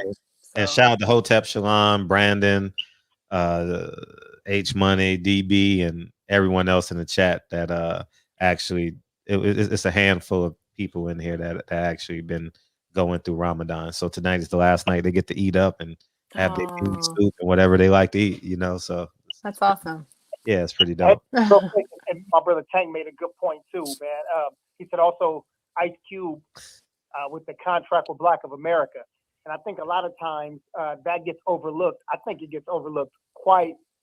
I mean, people talk about Nipsey. Nipsey's not here anymore. And obviously, it was, I don't even know if the word's polarizing, but, Nipsey, it's stuck there in our brain. But Ice Cube does a lot. He does. With the big three, also the contract with Black America. And I think we need to start acknowledging Ice Cube more, because we always talk about give people their roses while they can smell them, and I think he's doing a whole lot and putting himself on the line. So I think we got to start making sure that we give him his too. And I like that.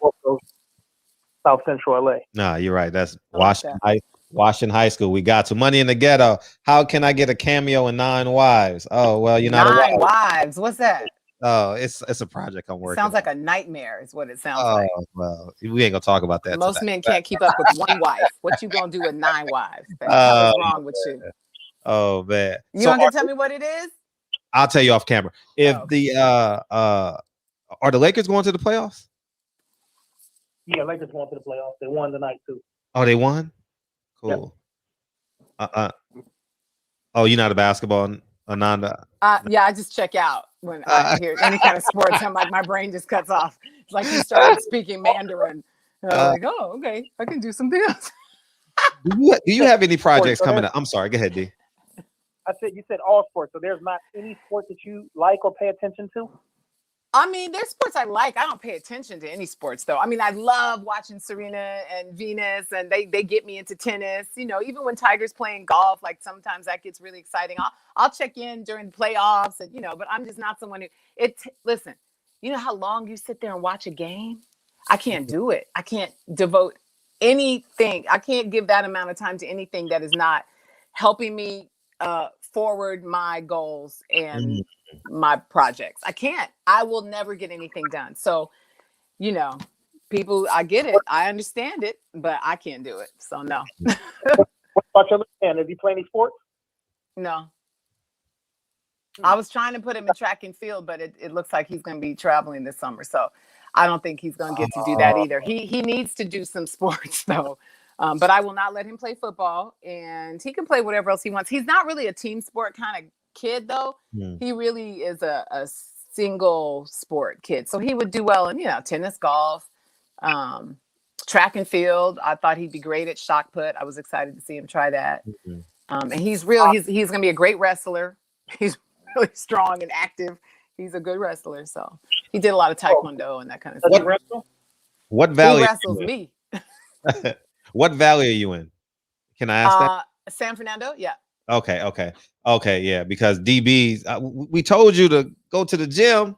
Has she made it down to the gym yet? No, because that's not. You mean Patty's gym?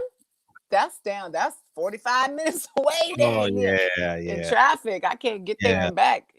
I can't get there, get anything done, and get back by the time he's out of school because they're only in school part time right now for 2 hours. Yeah, that would.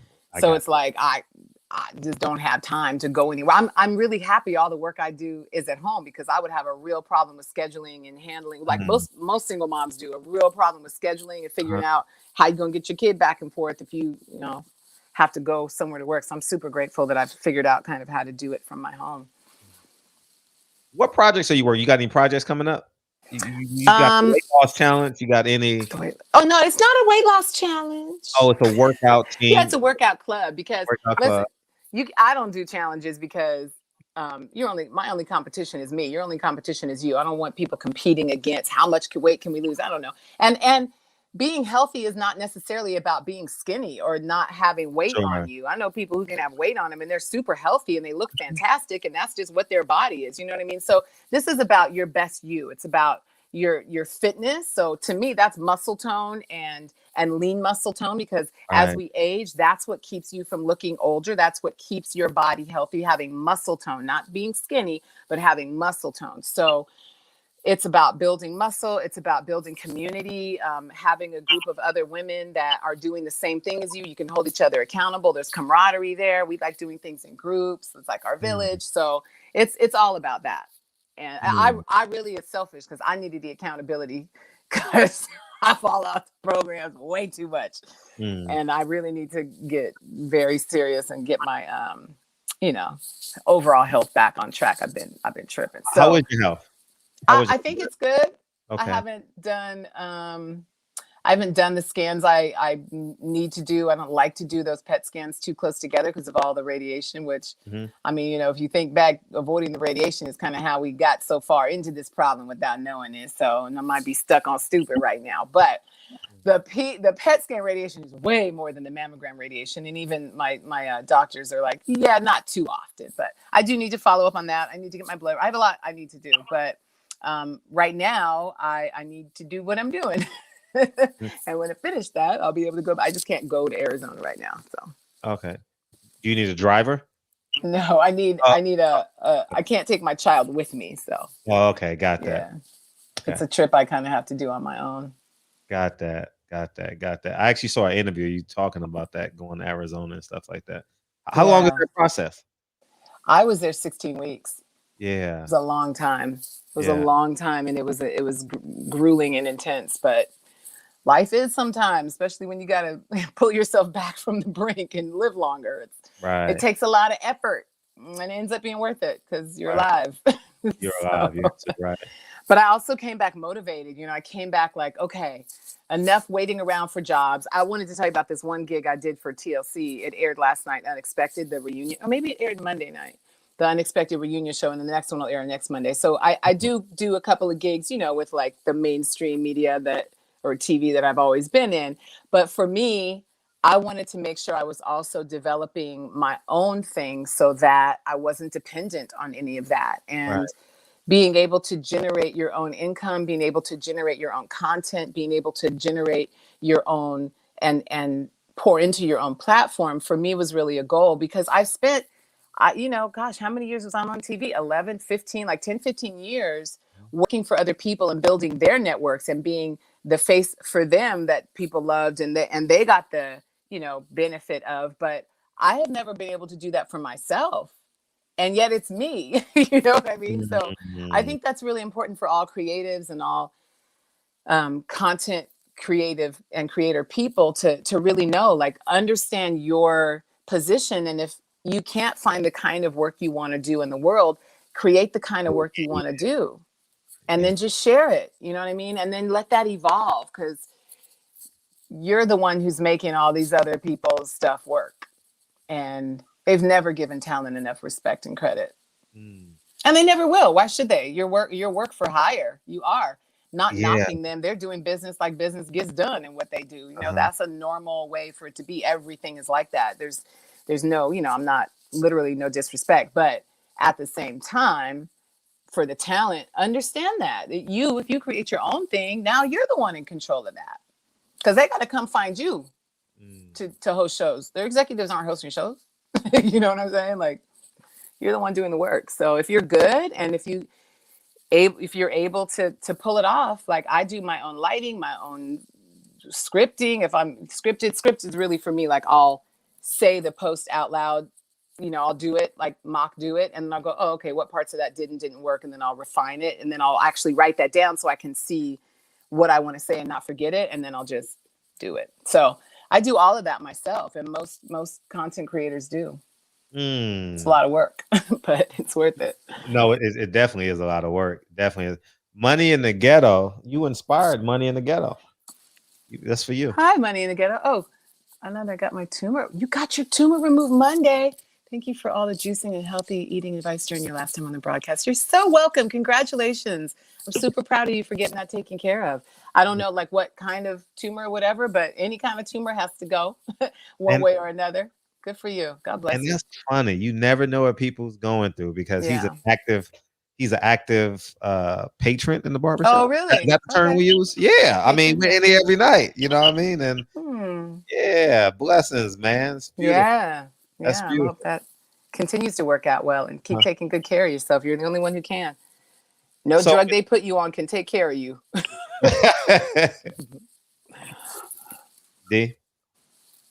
Yo, I was thinking about. Hey, your sound is low, D. You hear me better now? Way better. Ooh, yeah. Yeah. Way better. That way she I'm can just hear. talking louder now. It ain't my volume may change. I'm gonna get my brother get my H money on real quick. No, but you were saying something earlier about like not participating in any or like not being religious about watching sports or getting into it that way. Yeah. You said your son was not able to run track this season, so will he be able to run track next season? Hopefully.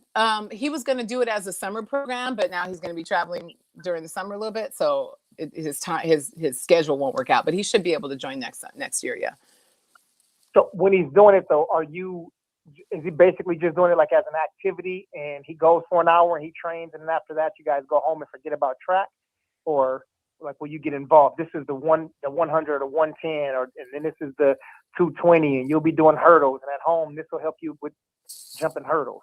I think what are there things I can do with him at home? Well, I guess we do have a park nearby, so I could still help train with him at home. But I would expect them to do the training work. What I would do to help kind of support that is show him all the greats that have done it and let him get inspired by the people who have gone before him in those fields, whatever he's doing, shot put or whatever, high jump. I don't know what he's going to get into, but let him see that it's a real thing. It's not just a kid's activity. This is like a whole industry, and there are people who are amazing at it, who have world records that he could go for. And so I would support it on that end and show him all of that and make sure he's aware of it.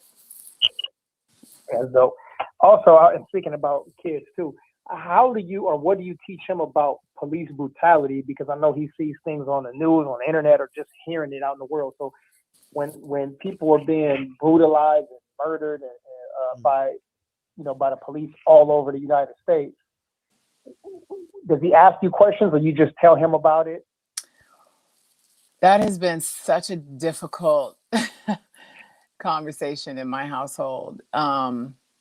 Yeah, I like most moms of young black boys who will be men, am terrified of my child being in the world without me, because of everything we see going on. And that fear definitely has motivated me to have conversations with him, because regardless of who he's out with, right? If he's not in my care, he's with someone close, like either his dad or family. He's not just out places, right? I'm really picky about who he is responsible for him, but he's not always in my care anymore. And when he's not, no matter who he's with, he's the first kind of line of support and security for himself. Like he's the one that has to pay attention, and for police brutality, but also for child kidnappings, like also for all the horrible stuff that happens to kids in the world, just kids, right?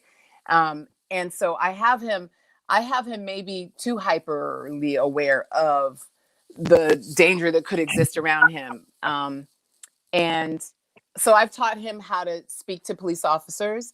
The one thing we're working on big time is how to have an amazing amount of self-control, that even if he is angry or feels disrespected, how to control himself and how he is acting, regardless of how he feels, in order to protect himself. And I have him trained to cuss people out if they try to grab him, because people don't listen to little kids yelling fire. They listen to little kids saying, "Let me go, motherfucker." If a little kid says that, you're going to be like, "What?" But we're like completely, I don't know, we're just deaf to people yelling for help, right? So I have he knows how to defend himself. He knows where to kick and where to bite. He knows my phone number by heart. He knows his dad's phone number by heart. So if he just gets, innocently lost somewhere, he can walk up to somebody that looks trustworthy, or walk into a store and talk to a manager. He knows how to do that and ask them to call his parent. All that kind of stuff. I've been paranoid from the moment I pushed him out of my body. I promise you, like anybody who was around me at the time will tell you, I didn't even let people in the house. They had to scrub down, then you take a shower to come in. He was a home birth, and so I was worried about the germs. But also, I've just been really, really protective. And so this is a difficult time for me because he's 10, and he's even like, "Mom, like, you gotta get off me, like, I'm good. Let me go." And I'm like, "No." So I just, I love him. I want to protect him like every mom does. And it's a terrifying thing to let them out of your care and out of what you know to be the best protection that exists on the planet for them, right? Every mom believes that. I believe that. I'm the best person to protect my baby. I am. But I can't always be there to do that. And so I've definitely had rough conversations with him. Rough for me. He's cool with it. Rough conversations about how to be in the world, and what that means, and especially as a young Black man. Do you have any advice? Anything else you think I should tell them? No. I never. Unless I see that somebody looks like they're just negligent or just not paying attention to their child,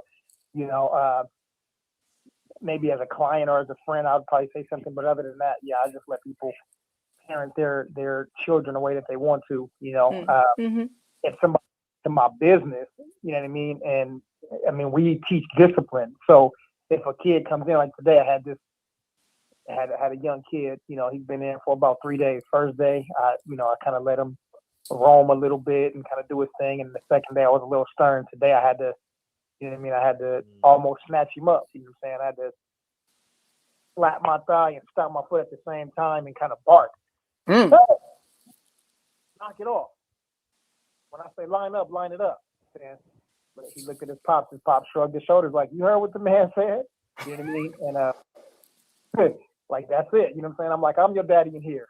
You know what I'm saying? And here, I work myself. That's dope. They need it. Yeah, he lined up, you know what I mean? And then afterwards, you know what I'm saying? I don't know if his dad told him to say it, but he came to me and shook my hand. He said, "Thank you."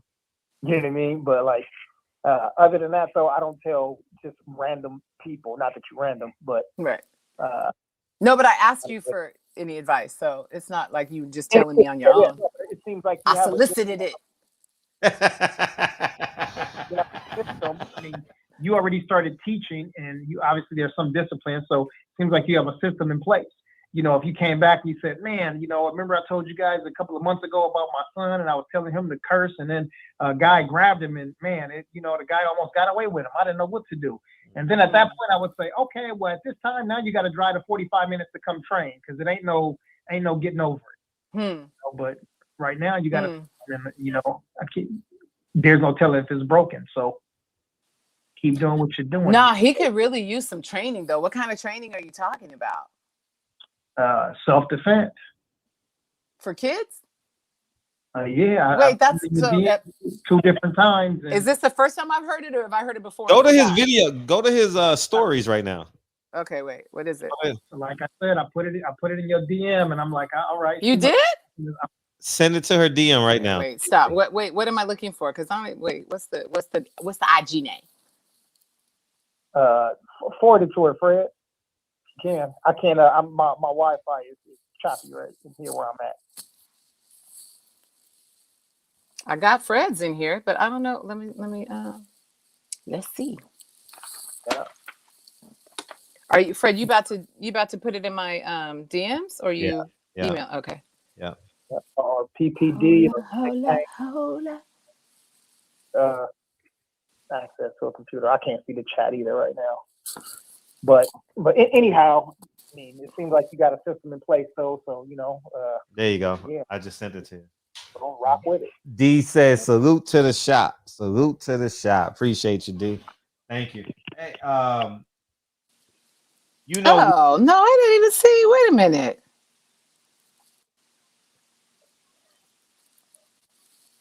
Nah, I haven't seen none of these. You see, I didn't reply.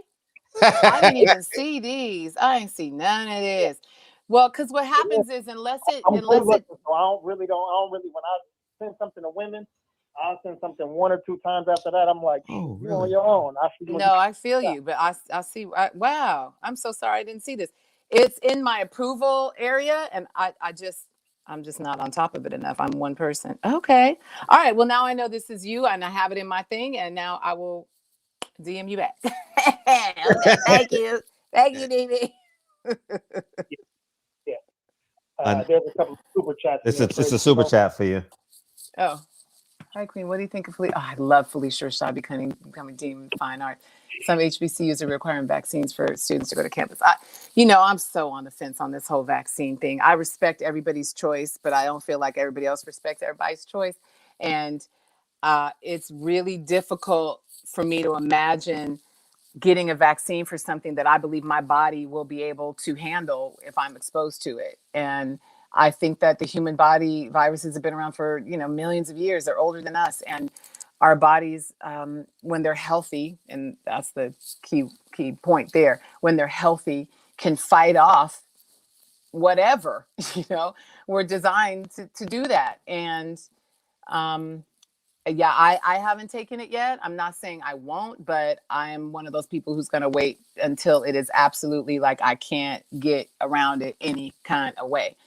Because I absolutely do feel like before I would do a vaccine, I would look at all the other peer-reviewed studies that have been put out about the coronavirus specifically and the effect of, even something simple like vitamin D3.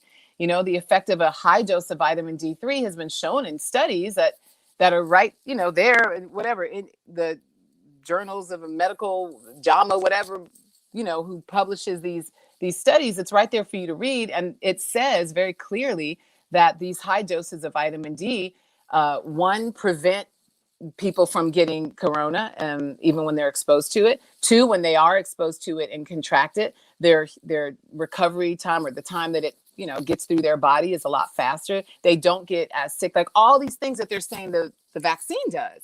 So for me, I'm real weird about what I put in my body, especially by injection. And I've already put a lot of stuff in my body by injection because I had to. And I feel like I've strengthened my immune system in these last, especially 16 weeks in Arizona. But in general, the way I was living, what I was doing for the year and a half before I went there, strengthened my immune system to the point where I'm not afraid of it. For me personally, I understand that it's killing people. I understand that it's to be taken seriously. I just feel like so is the flu. And not saying they're the same thing, but the same way I didn't take a flu shot because I know how to deal with my body if I contract the flu, and I know how to avoid contracting the flu with, good hygiene and all this stuff. The same way, like with any virus, that's how I feel. And it's very personal. So people should make a personal choice that works for them.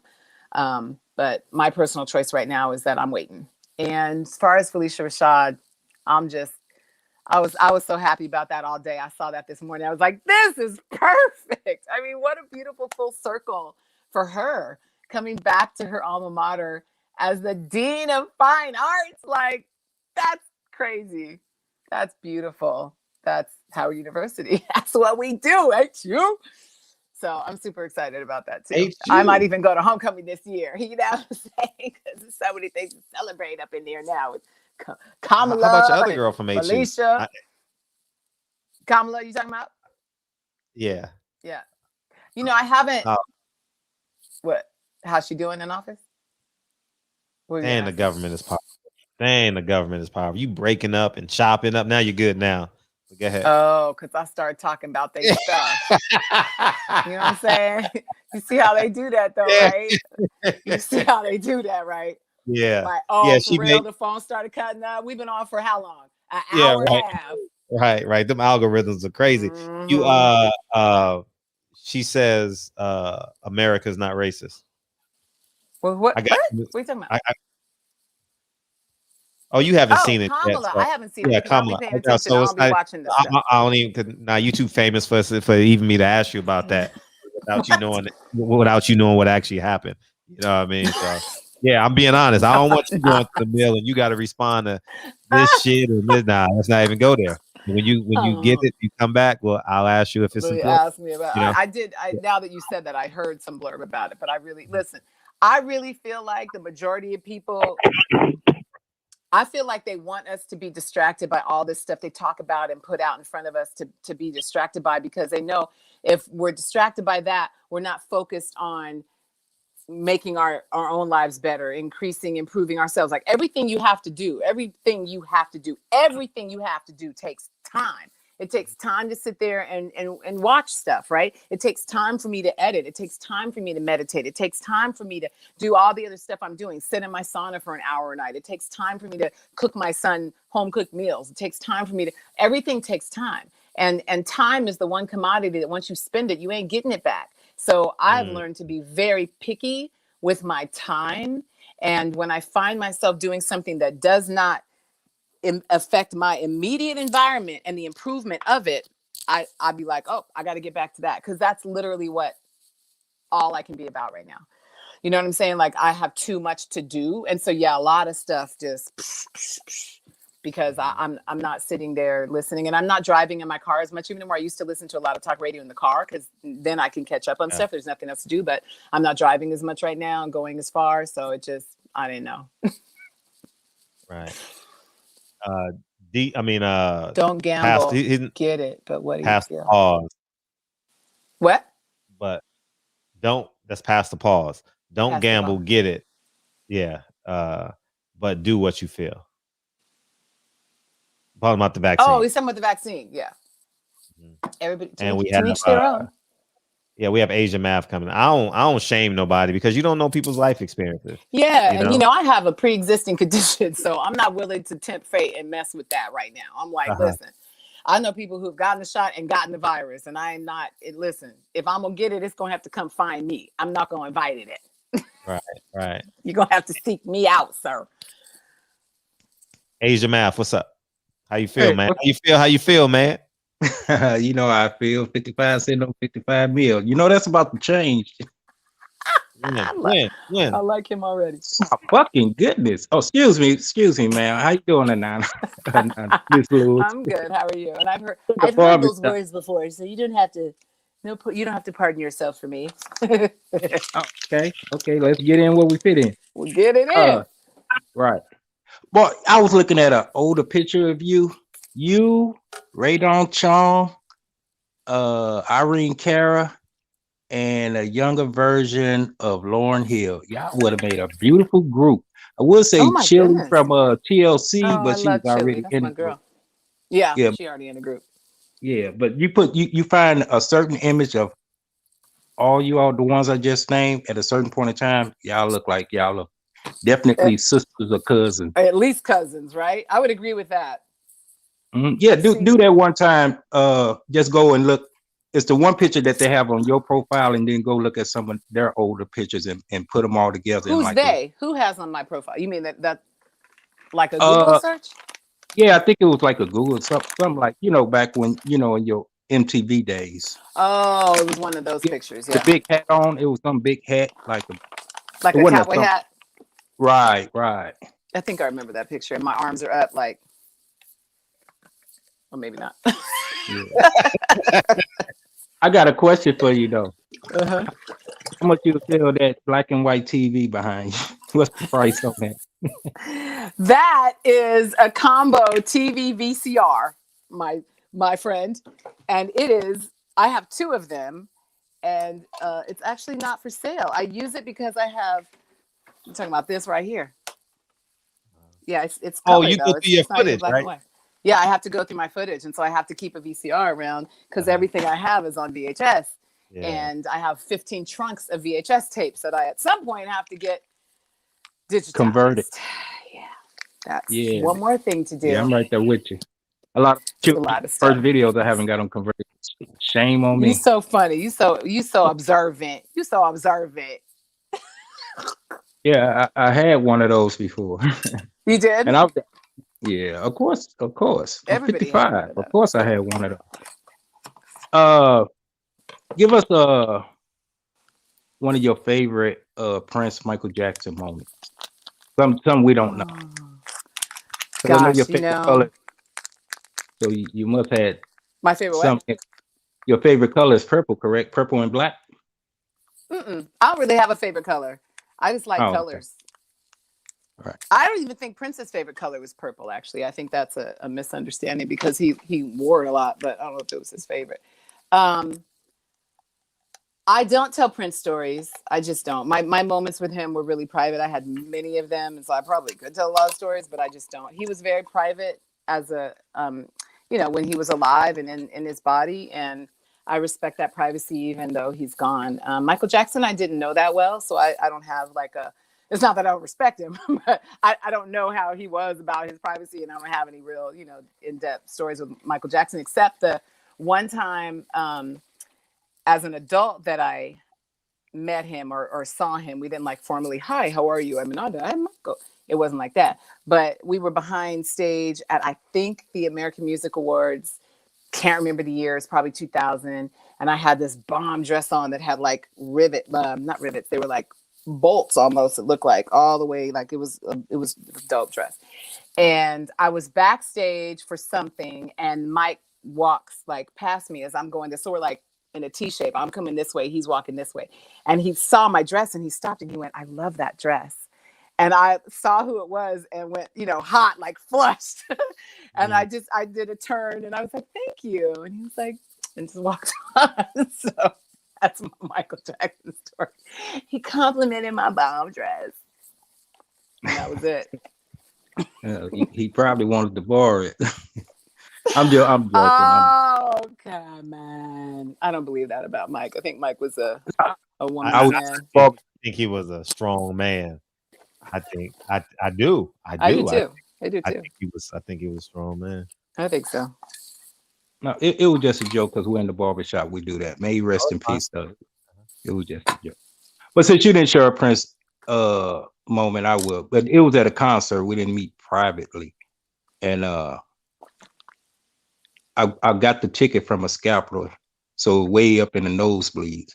But the way I was moving in early 20s, I found my way to the front row. But if you ever been to a Prince concert, if you didn't have that VIP pass, he had that buffer to where you was at least like 2 or 3 feet away from the stage. Oh, really? Anyway, yeah. At least in our era, that's the way it was. But you could still like reach over the thing if you get past the security guards, and you still pretty much close to the stage.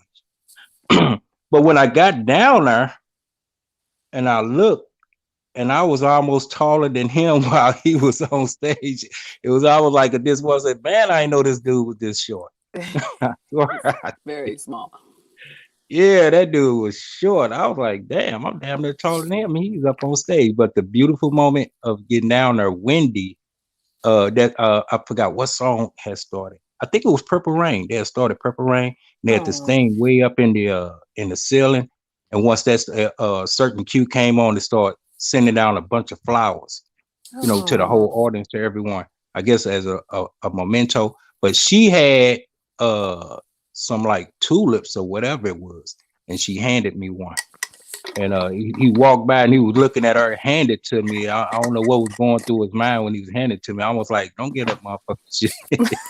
But she gave it to me, and I held it for a while. I said, I'm gonna keep this. But I was way young then. I held it on for about a year or two. Then it wilted up and shit. I still should have just wrapped it. You're supposed to dry it and put it in a book and press it. I was 20 when that was going on. Not thinking of doing that. Right. I ain't know nothing about that.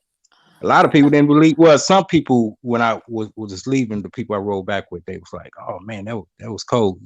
What was Prince like?" And I said, "Shit, dude, short." And he had on heels. Shit, he was still short. So, how did you figure that when you met him, he was way shorter than you? It didn't matter to me. His personality and his presence made up for all whatever height things, you know, there might have been. He was an amazing being. So none of that mattered to me. Right. Yeah, I just thought he was taller than that, you know, because I went to see the movie before the concert. You know, when he riding on a motorcycle, it seemed like, you know, he was a bigger than life person. And, yeah. TV can be, and movies can be real deceiving too in terms of size in general. So right. It's hard to tell. Well, before I go, share something with us, some great MTV story.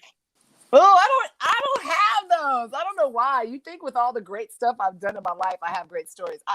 I really don't though, because everything was going by so fast. It wasn't like I was remembering things, right? It was work. I was like, let me hurry up and get to this next thing or this next. I was constantly going. I remember one time though, as I'm thinking, my brain's like, you remember something. There we go.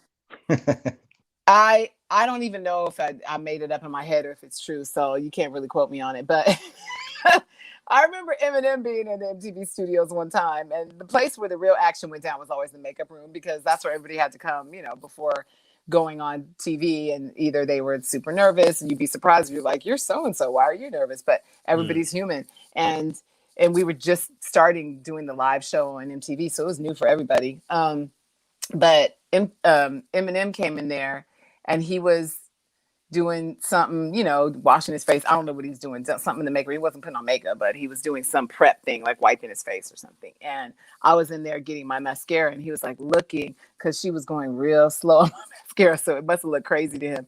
And he was looking so hard, and I was like, you want some? And he gave me this look like, I will punch you in your face.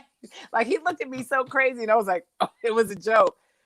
See, I'm not good at stories. That was all that happened. Oh, that's all good. No, that's nice. Good, great Eminem story. I thought you were gonna say something like your first day on the job or something like that. But that's cool. I don't remember my first day on the job. Yeah. I think it seems bigger to people from the outside than it is when you're inside of it. So like that stuff might seem like it would stand out, but it didn't stand out to me. I know you really enhanced the MTV brand when you came on board. Thank you. A salute to you. I love MTV. They're a great company to work for, network to work for. Okay. All right, shout out to you, Fred, as usual. Thanks for having me on. Let me in. Thanks, Raja. Speak to the beautiful queen. And you stay safe. And yeah, I haven't gotten that shot either. I'm not looking to get it. I haven't administered it to let my children have it administered to them. Like I said, just still looking around to see, you know, how's it affecting the people. Yeah, you know what I'm saying? You know, and then they canceled the Johnson & Johnson one, didn't they, for a minute, or put it on hold? Yeah, they held it, but I think it's released now again. I don't know. That's too much. I'll come up with my own vaccine. Some vitamin D and some soursop in a drop. Right. So and watch. I say, okay, I'm putting that out on the market. No, we gotta have 10 years of research on yours. Right. You didn't put Moderna and Pfizer and all these other ones, you know. So somebody said they did do the research. They just, because COVID's not a new virus, and so blah blah blah. And I was like, okay. All right, I don't know. I have to talk to people whose information I really trust, right? And when it comes to this, it's so new, and I think the source of the information could even be questionable. So even like, you know, a doctor tells me something, and I'm like, yeah, but where did you learn that from? Like, who told you that? Where did you get your information from? I don't just blindly trust people because they have a bunch of letters after their name, or, you know, I have respect for them, but I don't just go on what they say. Ever. Like, I always look at my own information, and it's hard to really find solid information about this for me that I look at and go, oh, okay, well, that makes sense to me. You know, there's a lot of contradictions. So I don't know. Yeah, it's a life and death decision you're making. Yeah. That's how I look at it. Yeah. And not just for yourself, for your children. They're about to start to try to get you to vaccinate your kids with it too. And I waited. My son didn't start getting vaccinated till last year on the kid vaccines, you know, on the ones that I'm okay with. So it's a big deal for me. Right. All right. Thanks again for chopping it up with us, and always come back, please. Always. I will. This is always fun. Thank you for coming in. Yes, ma'am. Okay. Thanks, Fred. Appreciate you. All right. Fred. Did you? Where you stand on the vaccines, Fred? I haven't taken it. I don't believe in medicine. I mean, I just I fluctuate in and out of extreme health, being healthy and not being healthy. But I've always been in the realm of in great shape. I mean, I've always been in that realm. So I don't really concern myself with sickness. Yeah, I like that. PPD says, Ananda, we taking the same lasso tea from Total Life Challenge. Oh, you're taking the TLC tea? I love the ASO. Well, my ASO's down here, actually. What I just took was Fight. This is my ASO tea. It spilled all out the bag. I love these. They're really good little sachets you just throw in water. This is a great detox tea. I detox a little bit every day. I really need to detox well because the whole cancer cell thing. And I like to do it a little bit every day so I don't have to stop my life and do a 30-day detox, which I have had to do, but I don't like to have to do often. I actually shouldn't have done that Fight over my computer, though. I think a little bit of it spilled out. Now it's all in my keyboard, but I'm gonna vacuum that out in a minute. The one I actually took was this, though. This is so good for your greens, your daily greens. Man, this stuff has dandelion. It has all the good stuff, like a bunch of good anti-cancer stuff that I was taking individual supplements for, like chlorella and spirulina and dandelion leaf. I had to do dandelion tea leaf every day. That has some great cancer fighting benefits. Beet juice powder is in here, nettle leaf, spinach leaf. There's no sugar in it. It has alfalfa, wheatgrass, barley. I love this stuff. Like literally the cheat days that I have or the cheat meals I might do leading up to a workout, I take like 2 of those on those days because it just balances everything back out. Great fiber, keeps your stomach happy. It's alkaline. It's great stuff. Good for you. You know about the TLC ASO tea. Yeah. So the chair I'm sitting in the barber chair. I don't know if you can see it. Can you see it? Oh yeah, a little bit. I see it behind you. I see it. So oh yeah, there you go. Asia Math donated it. He said, yeah, pretty dope, right? That's pretty so dope. nice. Yeah, that was dope. You have great viewers, I guess. You have great people on board in the barbershop. Yeah, the barbershop. And speaking of a great member in the barbershop, he gonna pause you to death, but it is what it is, man. What's up, man? Hey, what's up, man?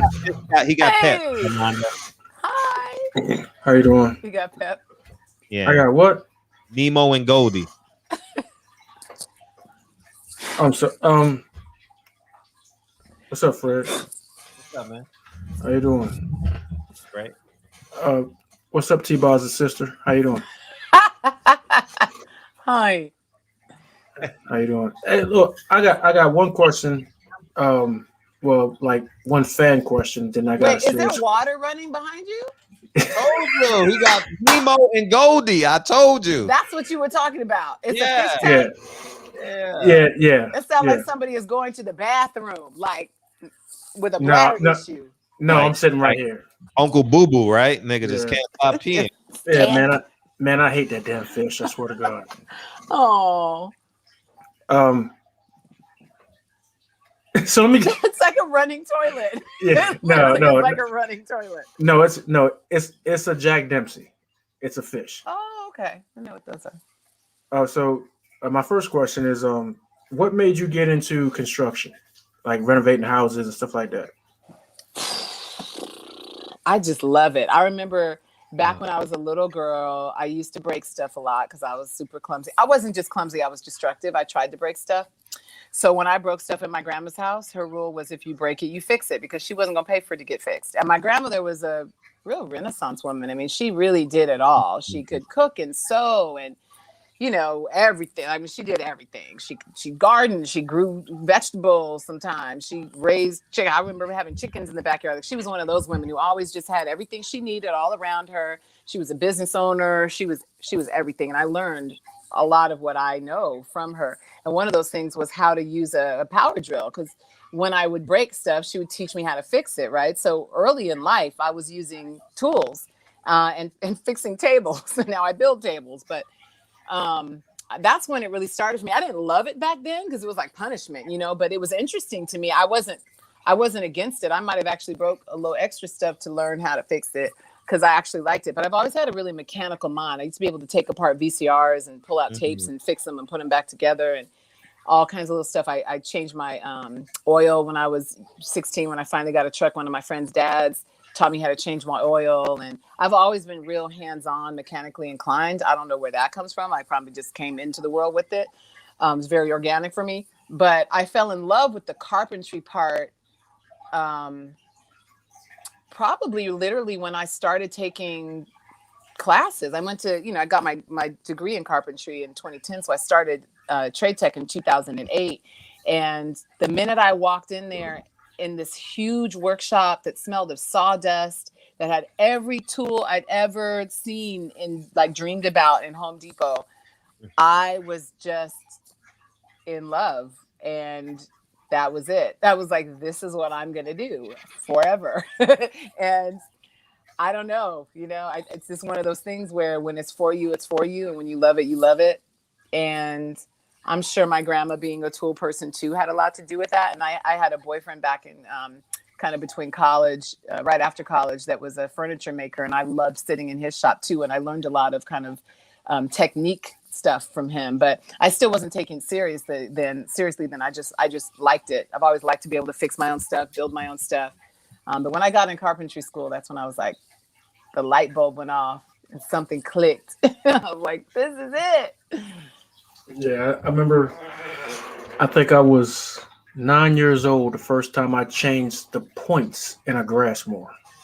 Really? Yeah. After watching it like twice. Wow. After watching like it was an 80-year-old dude named Mr. Clifford. He gave me a grass mower where you had to put you had to mix the oil with the gas to put in the grass mower. Wow. And you had to back when grass mowers had points, and I watched him do it like twice. You talking about the things in the front that spin on the blade, or that? No, that's not the blade. This is the back. Little hooks. I'm trying to remember. I think this is like, oh my, it's so long. See, I'm 46 now, so it's like so. Well, you're older than me, but I am. I'm sorry. But this is I'm trying to remember because I mean, oh my God, I don't want to say this before spark plugs or whatever, but this is back when lawnmowers don't have points anymore. But this is back when your mower wouldn't start and you couldn't figure out what was wrong with it, whatever. But there was these things in there that was called points, and you had to replace the points. Now, if you ask somebody now what are points, they're like, man, I don't they don't know what you're talking about. And this was like the basic things that they were saying it was part of the engine. Yeah, the electrical parts that even a grown up couldn't figure out. Really? But I was an 8-year-old kid and I could replace the points. Wow, that's cool. So you're mechanically inclined too. And I was 8 and I only seen it done twice and I could replace the points. But if you ask me to do it now, if you ask me to do it now, I probably couldn't do it. But right. that was that was back then. Yeah, it's been too long. But with the stuff that you learned with the the construction and all that stuff, what would you say that would translate into as far as knowledge goes in the Black community if we learned that at large in our community as far as gentrification goes, anti-gentrification? I think that back to the time where you're talking about where you changed the points on the lawnmower, probably at that time, I know, but back then there probably were more, at that point, men, not as many women, more Black men who knew how to do a skill like plumbing or carpentry or fixing the lawnmower or being a mechanic. Those what we consider blue collar, but I consider them life skills. Like you're on this planet, you know how to use the things that are on this planet, right? And so those are different categories of things to use. So you know how to work and do plumbing so I think there were probably more men back then who knew how to do those things than there are now. And the difference it made in our community then, I think, is the same difference it would make now. We would be able to, one, be more self-sustaining. When things broke, we would be able to fix them ourselves. Now, I say all that, and while I'm thinking about it, I know plenty of Black men in our communities who do know how to do this. There's an amazing group of brothers who have a plumbing company that have been very popular in Los Angeles for a really long time, LR Plumbing, right? And so there are people doing this, but what I think you're referring to is having more of us understanding it, not necessarily to do as professionals, but to just understand it and be able to have access to it ourselves as a skill. Is that right? Right. Yeah, I think that's incredibly important. And one of the things I was doing kind of before the health journey turned me left was developing a way to educate women, especially, on how to take care of their home. Excuse me. That's okay. A lot of times we find in our communities, obviously, Because you got vaccinated.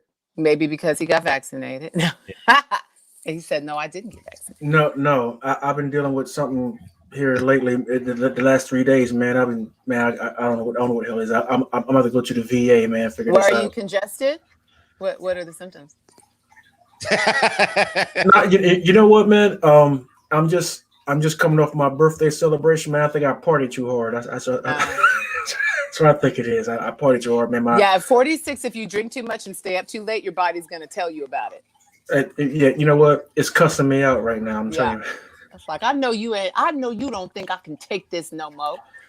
And I've been taking these supplements, and I might have got a case of some bad supplements and hit. I might have been hitting the weights too hard. It might be what it is. I don't know what it is. But you need to nourish your body with a little fight. I'm telling you. I might it off. I take that. I'm good. It's crazy how well it works for me. I might have been on the snack pack too hard. I don't know what it is. On a who? The snack too hard. I don't know. I might talk to Mr. Haney. Me and him have a. But go ahead. I'm going on mute. Go ahead. Nigga, she don't know where she left off. I was like, what? I was talking. What? In the meantime, I was listening. I'm sorry. I coughed.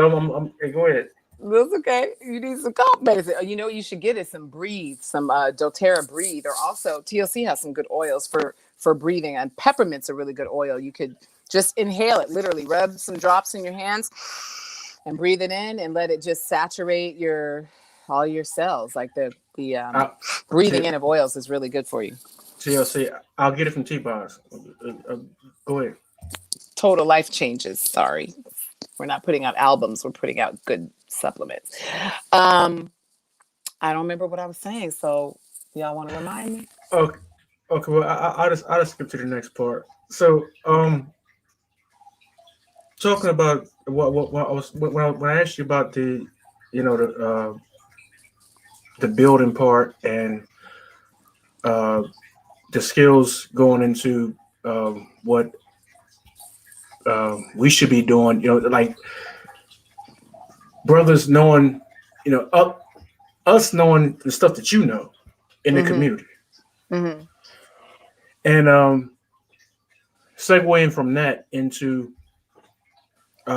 which is a little bit different. When you look into the Breonna Taylor stuff and all that stuff, whatever. Now this is different from the building community. Right. You look into all the other stuff, the Breonna Taylor, George Floyd's, and all that stuff. I'm going to talk about. I'm going to ask you from the stuff that I've been dealing with here lately. What I've been noticing. I put it like that. I'm not going to say dealing with. I'm going to say noticing. Mm-hmm. That when you look at lately on social media and all that stuff, you see all the stuff where you say, well, we need to start owning our own stuff. We need to start building our own stuff. Looking at our own story, telling our own story, and doing all this all this stuff, right? With all the things we see in the news. But then when you see, when there's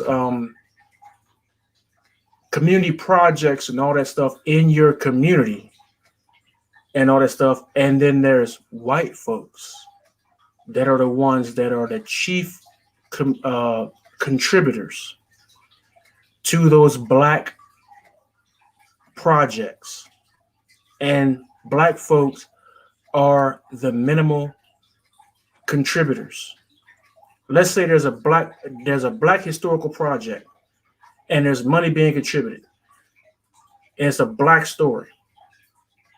98% of the contributions are white people. 2% are black folk. But we should be telling our own story. Why is that? But when somebody dies and killed by a white cop or something like that, whatever, we're doing all this other stuff. But it's white folk that are paying for our story. Why is that? What do you think? Why is that it's white people paying for our stories? Yeah. And I mean, when you look at it, I mean, because I mean that's what I'm saying. Because I'm sorry, I'm looking. It's like no.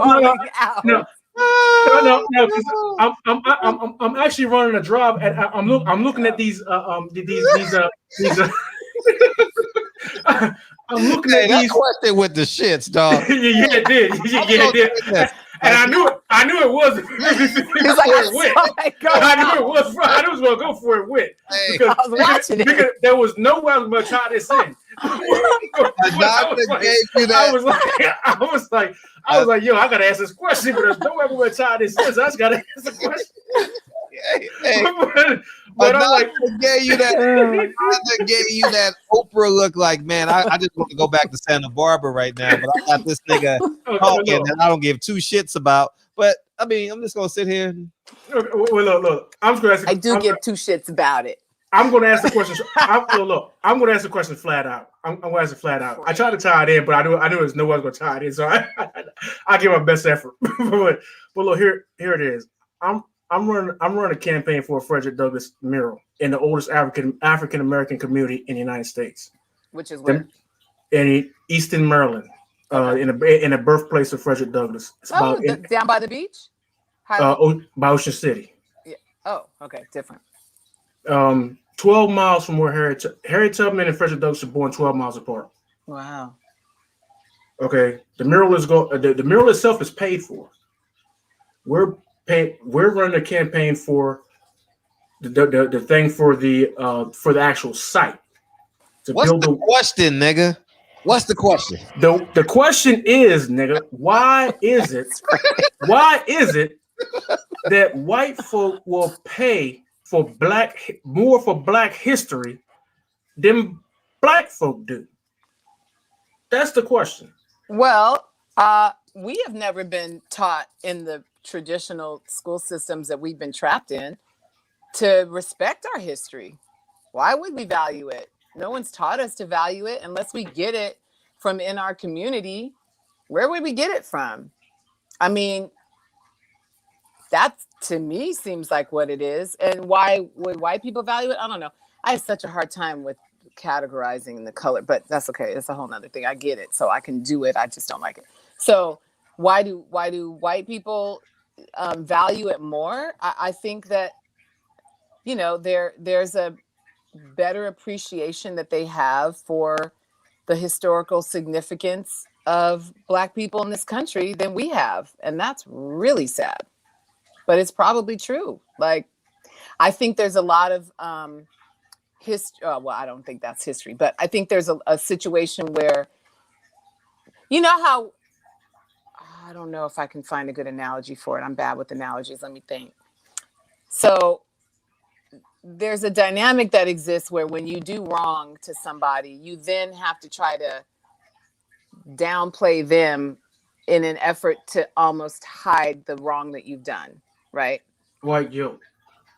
Could be, but it happens to all people, not just white people. Like anybody would do it to anybody. If you wrong somebody, like let's say somebody messed up in a relationship, right? And now the relationship's over, and instead of owning their responsibility to what they did, they try to blame the other person the whole time, and all they do is talk bad about that person and put them down.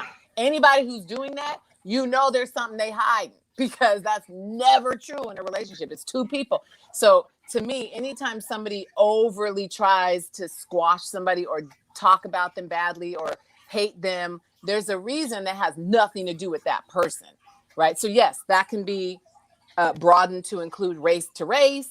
It can be husband to wife, broken up. It can be parent to child, whatever. When you have overts, they call them, against somebody, wrongdoings against somebody, there's a tendency to try to suppress that person so that you can also suppress what you've done wrong to them. Okay. So in this case, yeah, we're talking about white guilt, but it's not really guilt. Maybe it's a version of guilt and how guilt manifests, but it's really suppression. It's like, let me sweep my mistake under the rug. Let me sweep my pain that I've caused this person, in this case, group of people, under the rug. Let me try to divert attention from it. But I also think that there's an effort to try to, because, I want to make sure I say this, that even during the abolitionist movement, many, almost most, because of the power dynamic at the time, most abolitionists were white people, right? And so there's always existed people who didn't have to look like us to be not necessarily on our side, but to be about supporting us, right? And so I don't ever want us to get into the idea that like it's just all white people. It's not all anybody, right? When they talk about us, we say the same thing. We're like, well, it's not all of us. It's not all of anybody, right? But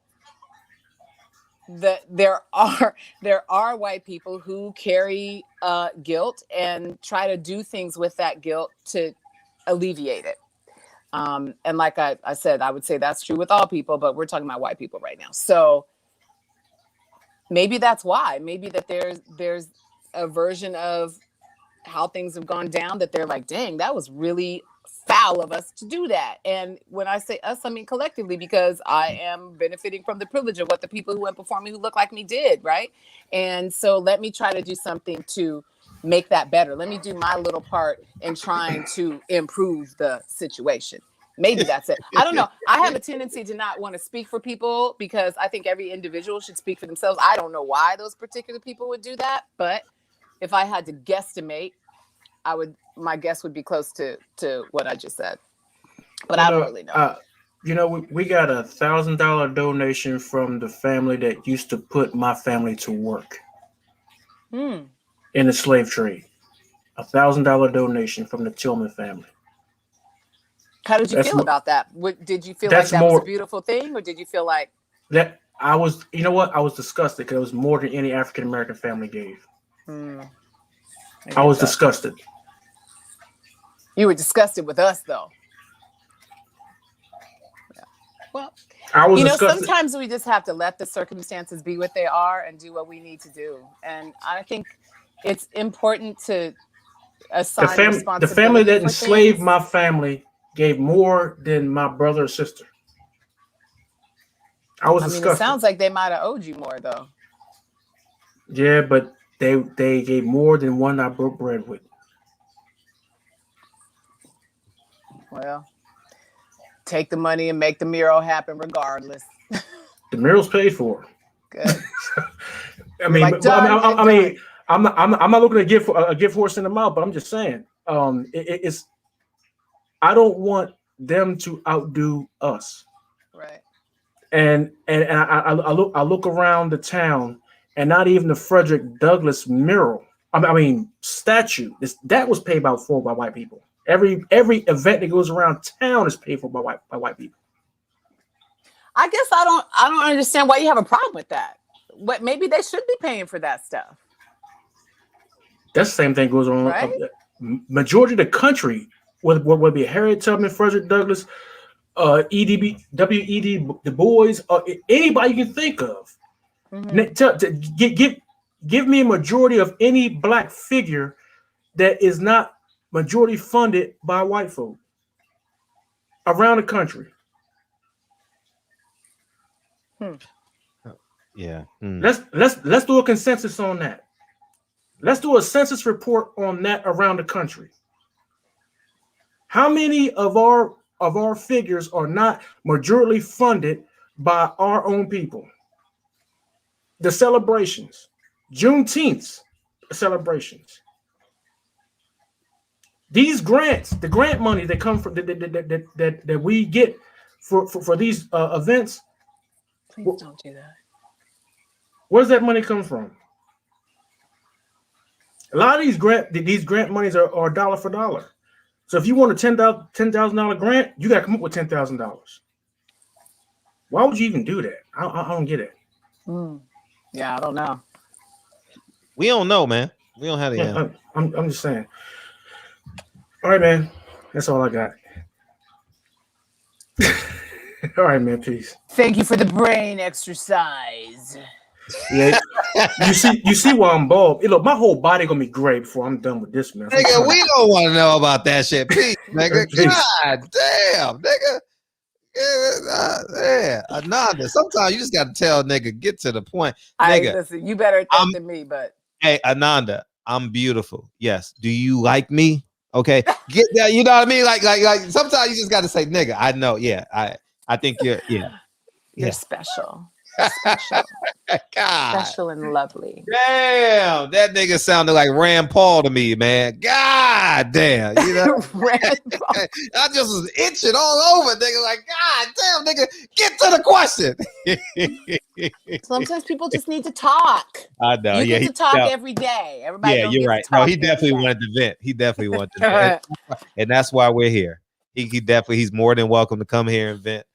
You know what I mean? And yeah, so I got a little 10-year-old running around here trying to take advantage of the fact that I'm on a call and has his little narrow behind up I at see 11 that. o'clock. I see that. Are you serious right now? You're serious? Yeah. You're serious. Yeah. Okay, I'm gonna be serious tomorrow. Trying to threaten me? No, I'm not threatening you. I'm letting you know ahead of time what's going to happen. That's not a threat.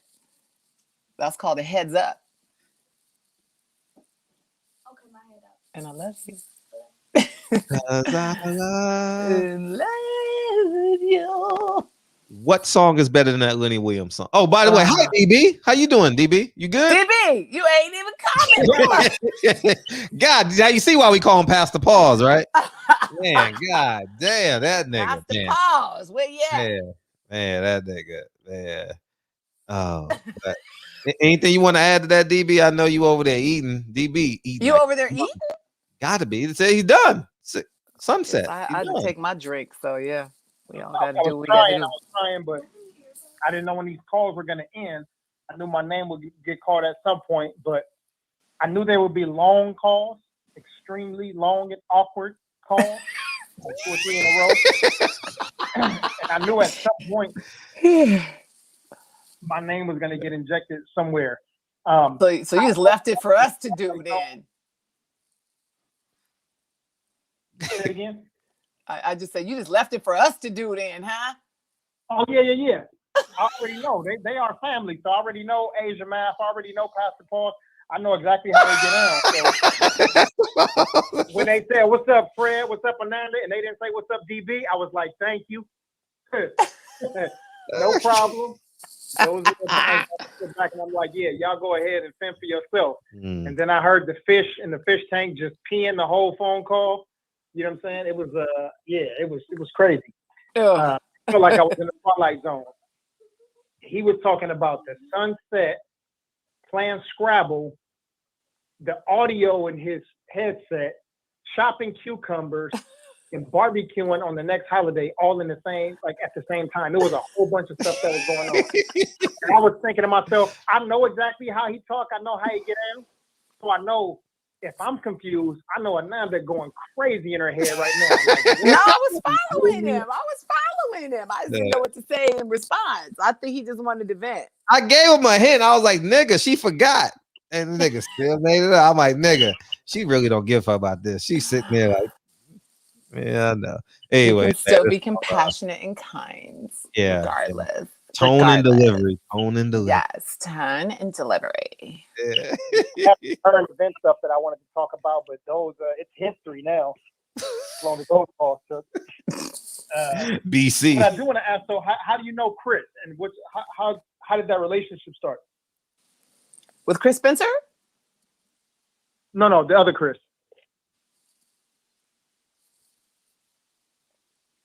Do I look lost? Because it's honest.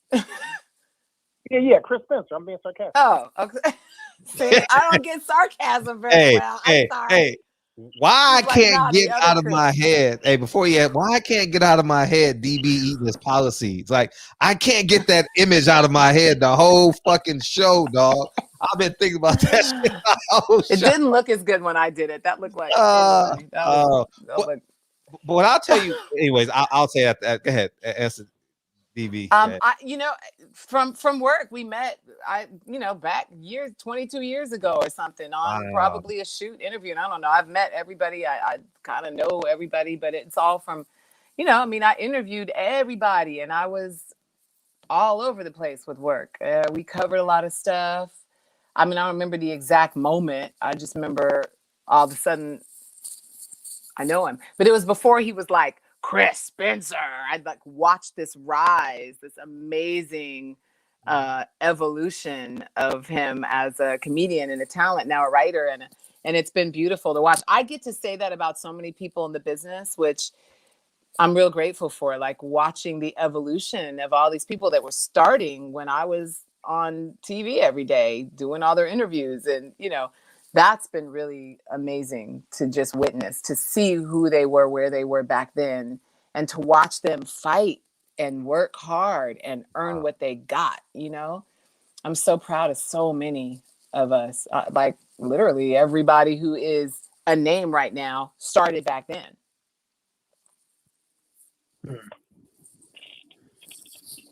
There's I was talking about the directors sharing the casting couch when Chris was here, and I was, of course, talking about it as a joke. But has there ever been a situation where there's been, I don't know, this what's the guy's name that went to jail? Epstein or whatever. No. Weinstein? Oh, Weinstein. Harvey Weinstein. Yeah, it's not saying difference, but has there ever been a Weinstein or him himself try to make a proposal to you for a role or for a job of some sort?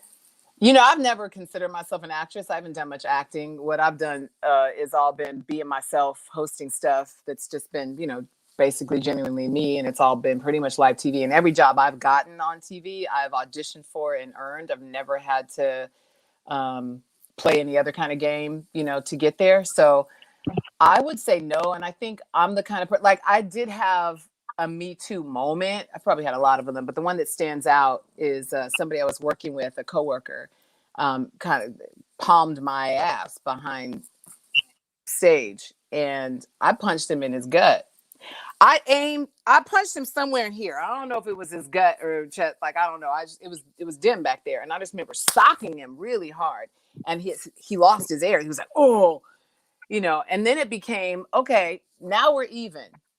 Don't do that to me again, and I won't do that to you again. You know what I'm saying? And you don't want to talk about this, then we don't have to talk about it. But if you do talk about it and they want to know why I punched you, I'm gonna let them know. So we just kind of got an understanding after that, and I never had any other problems with it. And that's not to say that that's how women should handle it. I'm just saying my own experience with that one thing that happened. But I don't have a personality that allows people to just do stuff to me randomly like that and not have a consequence that's immediate and swift, right? I'm not gonna hold on to it and then 5 years later bust you out, but I will punch you right in your face if I need to. Please just don't make me need to. You know what I'm saying? Like, let's keep it cool. So I haven't had any more problems besides that, and I definitely didn't have any more problems out of him. Did you guys become cool after that? Yeah, we were cool before that. I think, I think people do dumb stuff like that because they don't have boundaries. When you give them boundaries, it's like a bully. Like once you beat a bully up, y'all can be cool. He's not going to bully you anymore.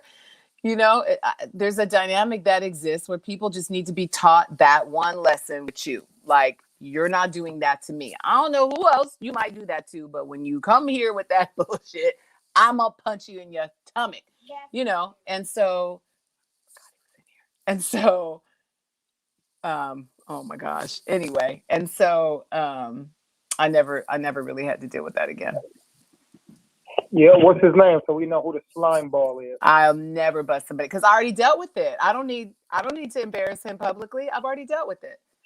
And that to me is clean. You know what I mean? Like for me, that's how I'm clean like that. Like, listen, you did this, then I'm gonna do this, or you did this, I'm gonna let you know, we're gonna talk about it, whatever it needs to be, right?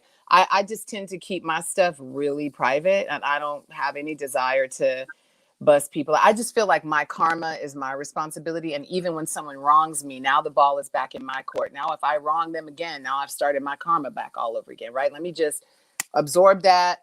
And what I put into the world, what I do in the world, what I do to other people is going to be a reflection of who I want to be and what I want to experience, not a reflection of what they've done to me.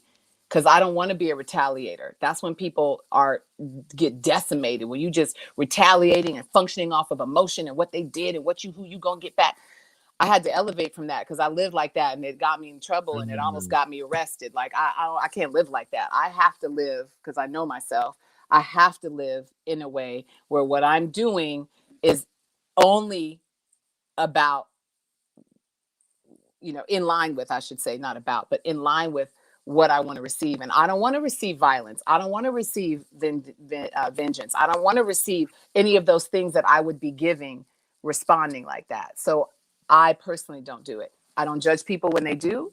Everybody's different. We're all in a different place in our evolution and our own personal journey in this life. And I respect where everybody is. Where I'm at is that I'm not creating those circumstances for myself, because I understand how energy works. I understand what I put out is going to be the determining factor in terms of what I get back, and no one else can impact that if I don't let them. Sometimes I think people are trying to push our buttons, and just being that person that either God or universe, whatever you believe, that God for me is using to test you, to see where you're at, to check you. You say you evolved, or where are you? How are you going to respond to this? How are you going to respond to that? Are you able to be kind in the face of some bullshit? You know what I mean? And if you are, for me, the times that I've been able to achieve that, I can feel the elevation in my soul and my life and whatever. Like, I feel different when I'm able to do it. I feel better about myself. I feel happier. And all those feelings of like anger, vengeance, all that stuff is all in the same lower energy category. And I don't have to feel any of that. And I know that person didn't win. When you let people get you to the point where they piss you off enough that you do something that now jeopardizes your freedom or your life, they won.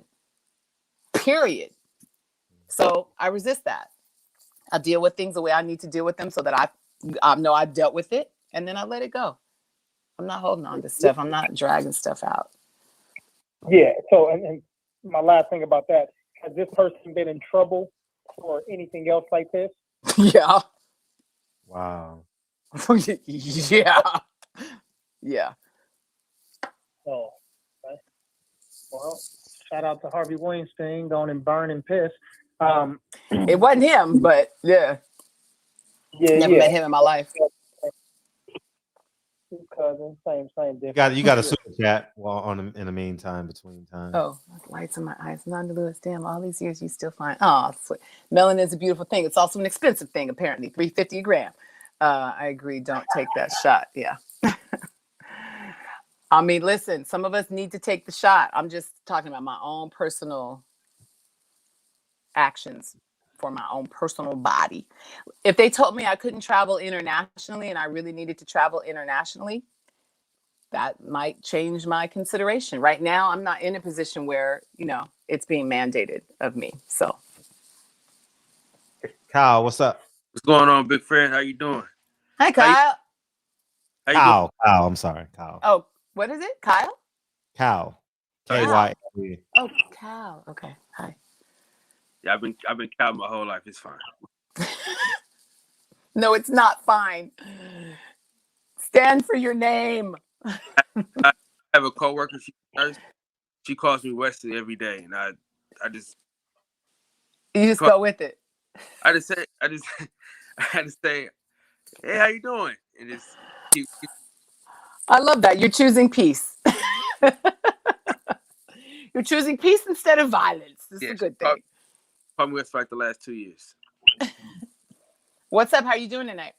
I'm doing good. Another great show in a barbershop with two legends. I really wanted to get on with Chris Spencer, man. That dude, he's one of the funniest. He's funny though. Dude, I stole all his lines when I was in high school. Everybody thought I was so funny, but it was all him when I all started. But So I got a question. What's your top 5 favorite shows all time? Ooh, I'm so whack when it comes to picking favorites of anything. Okay, Different World, for sure. Yeah. This one's stupid. I probably would not like it if it wasn't something I loved as a child. Greatest American Hero. That's funny. I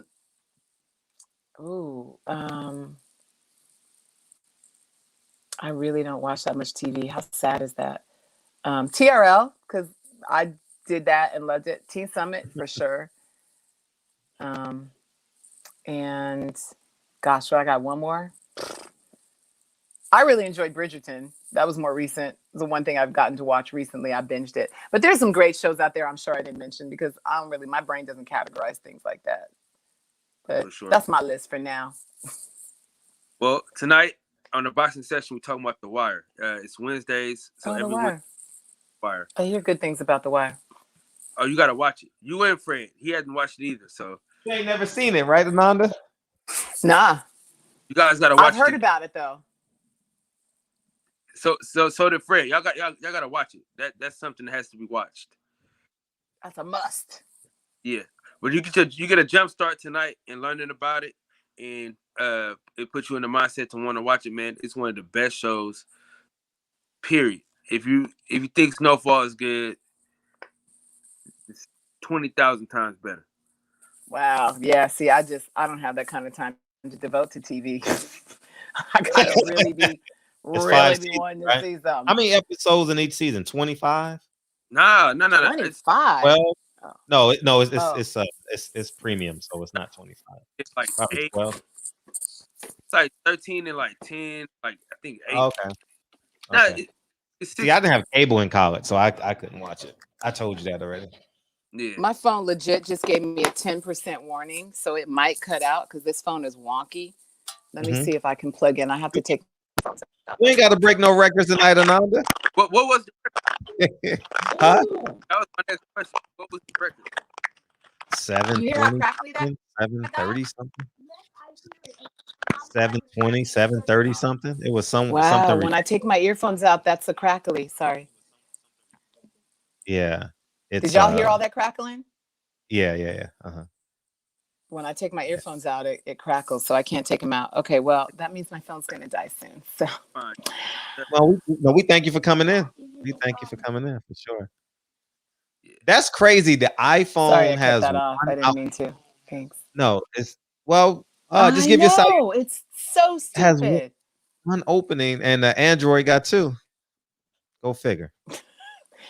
It used to have my 8 has 2. They used to have the 3.5 millimeter jack or whatever it was. That was when things were convenient. You could have a charger in and you could have your headphones in. Now you got to buy the splitter cable and they just want to sell you more products. Like, keep it simple. What are you doing? Dude, it's crazy. I was in an Uber, mad as hell the other day because my phone was running low and they had the charger, but I had my headphones in. I'm like, oh shit, I gotta make a decision in this. Either or, what's more important? Yeah. Right. Privacy or phone dying, you know what I mean?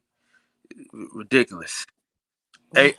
Exactly. Oh, you can get earpods. Get earpods. That's what it is. Earpods. No, those are wireless. That messes your. I don't do the wireless in my head. The whole phone with the brain cancer thing. I think that I don't trust the wireless. I trust the wire.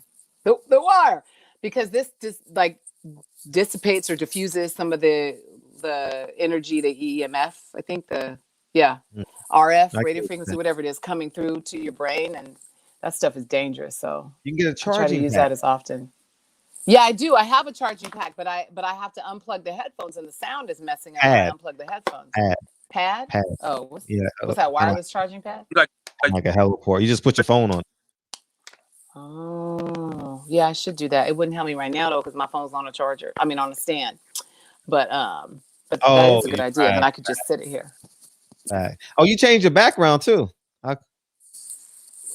I just took from the last show. No, you just moved different place in the house. Yeah. Uh-huh. No, I'm in the same place, but I have a cardboard one that I hold that I have that goes up. That's a background, and I didn't use it this time. I didn't have time. I was like, That is keep it all the way real. Here's my genius. messy office. That is fucking genius. Oh, all this shit. you put that towel on cardboard? Yeah.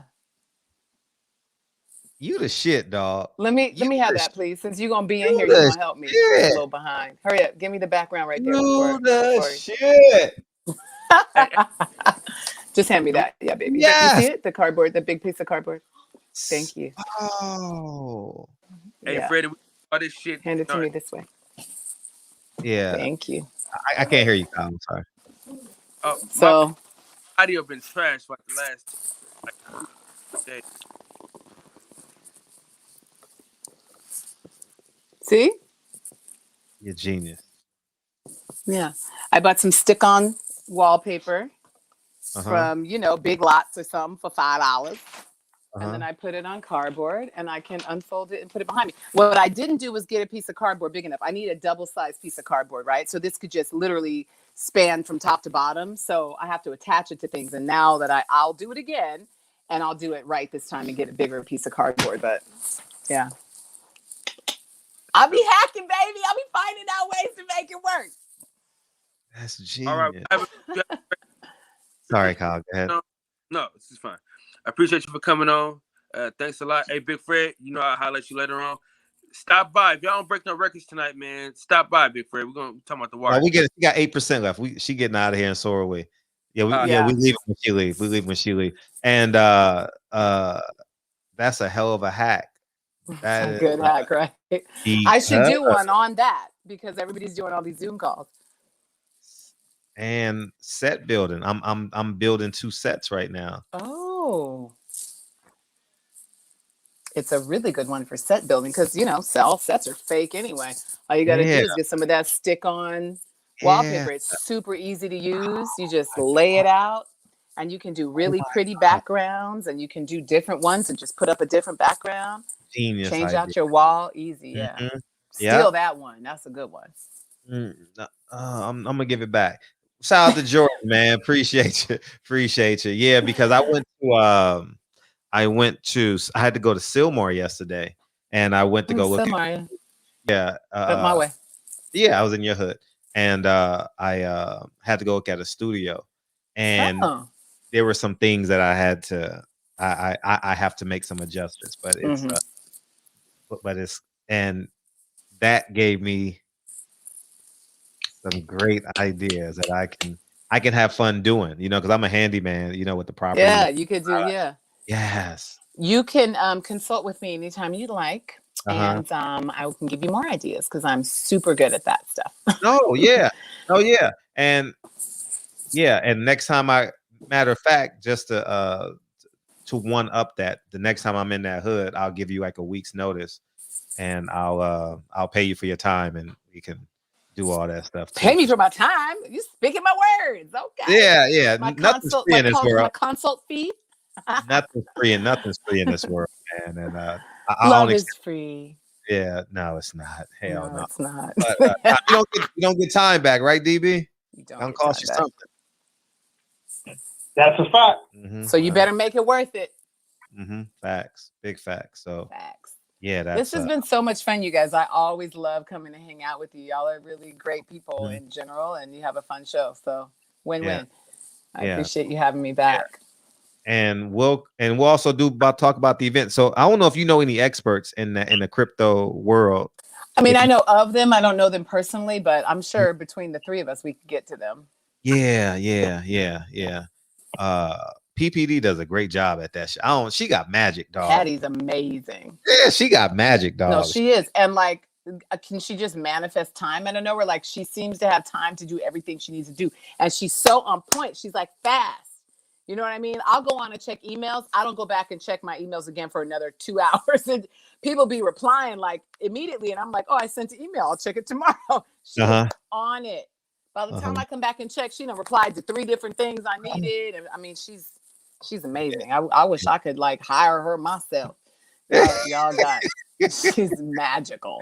Yeah. Plus, she's an Aries, so I'm not surprised, but it's it is. Did you do a part 2 to your birthday? No, it'll come back around next year. Yeah, we had a great time celebrating PPT birthday. Yeah. Oh, did you? And next year we'll do the same for you. So that'll be awesome. Yeah, Okay. we'll definitely celebrate because I think you have the record. Have we had someone here 3 times? DB? Oh, I got another record? Yeah, I don't think we've had anyone in here 3 times. DB. Bob here. Oh, Bob. Yeah, you How got many times did he come? Bob. How many times Bob been in here? Once a month since like November. Oh, jeez, Yeah, that's about a 5 or 6 at least. Yeah, you way behind. But way but no, when I'm not way behind. It's 3. You've been 3 here. You've been 3 times. So he has 5? No, it's 13. 13. Oh, Some nigga in the chat wanted me to say 13. Some nigga in the chat. Some nigga like that Asia. might not even be accurate. No, one nigga said 17, the other nigga said 13. So nobody knows. Got it. Okay. Yeah. So y'all don't know. Okay. Nah, I've interviewed Bob so many times, but anyway, we appreciate you coming in here, man. That was fun. Appreciate you having me. It was fun. So nice to see Chris too. He's just amazing how he keeps reinventing himself. He stayed, man. He keeps a job. Mm-hmm. Yeah, and that's what you got to do. Yeah, you know what I mean. And it's funny, like you don't know someone's work until you look on the credits. Oh, this nigga everywhere. Right. You know what I mean? He had like 2010, 2011. This nigga was everywhere. Right. You know? He had a good run. He had a strong run. I'm gonna hurt him with your ex brother-in-law though. I almost said something. I was like, all right, Chris. All right, okay. All right. Oh man. As you ain't throwing barbs, we got yeah, okay. Yeah, you tell me the truth though. You okay? You okay? Get out my business. Get out my business. Anyhow. But I'm looking forward to I'm looking forward to doing something in the community for sure. Yeah, that'll be great. You gotta go on Earn Your Leisure. Why don't you go on that show? Because I don't know enough to be on that show. I'd be on that show like, now what y'all talking about? Give me some more tips. I'm not at that level. I'm literally like, if there's 10 levels, I'm at 2. But it's about your genius and how you create. It's not really. It's not just about how well you do. Yeah, that show is Well, I love those guys. I mean, certainly they can reach out to me, but we'll see what happens. They're the shit. Great. Yeah, they really are. I like them. No, they the shit. So appreciate them. You the shit too. We all are.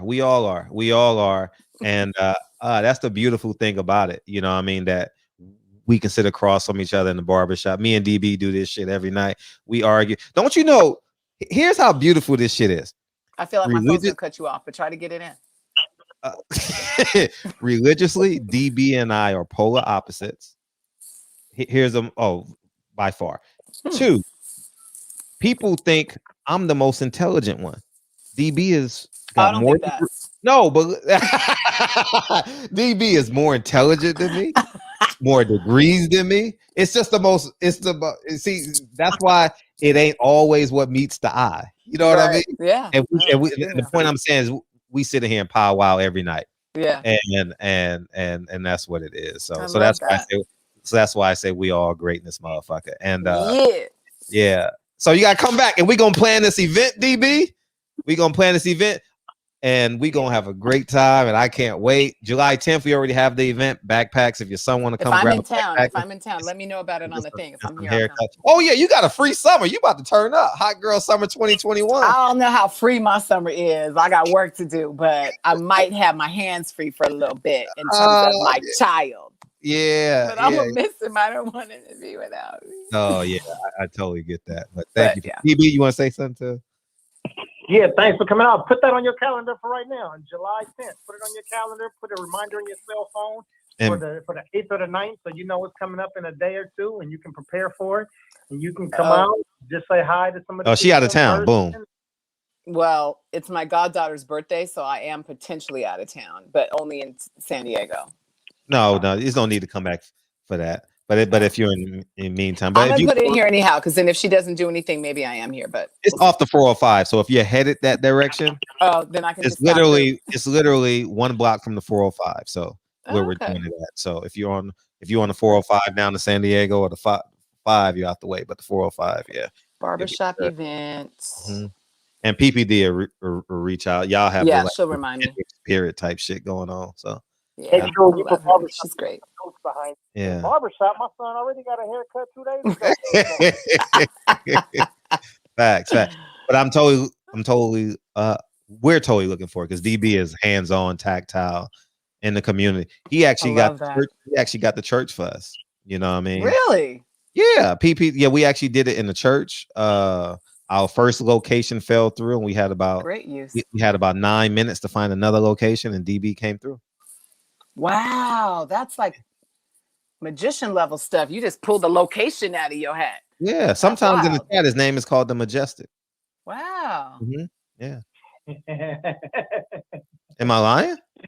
No, you're right. Yeah, you know, you gotta put He's the like, words together. You know what I mean? You know what I mean? Yeah, they get the pie. Oh man. By the way, did you see the What's Going On documentary Sunday? No. Oh, you didn't? I don't even have cable. Okay, the album. What was it?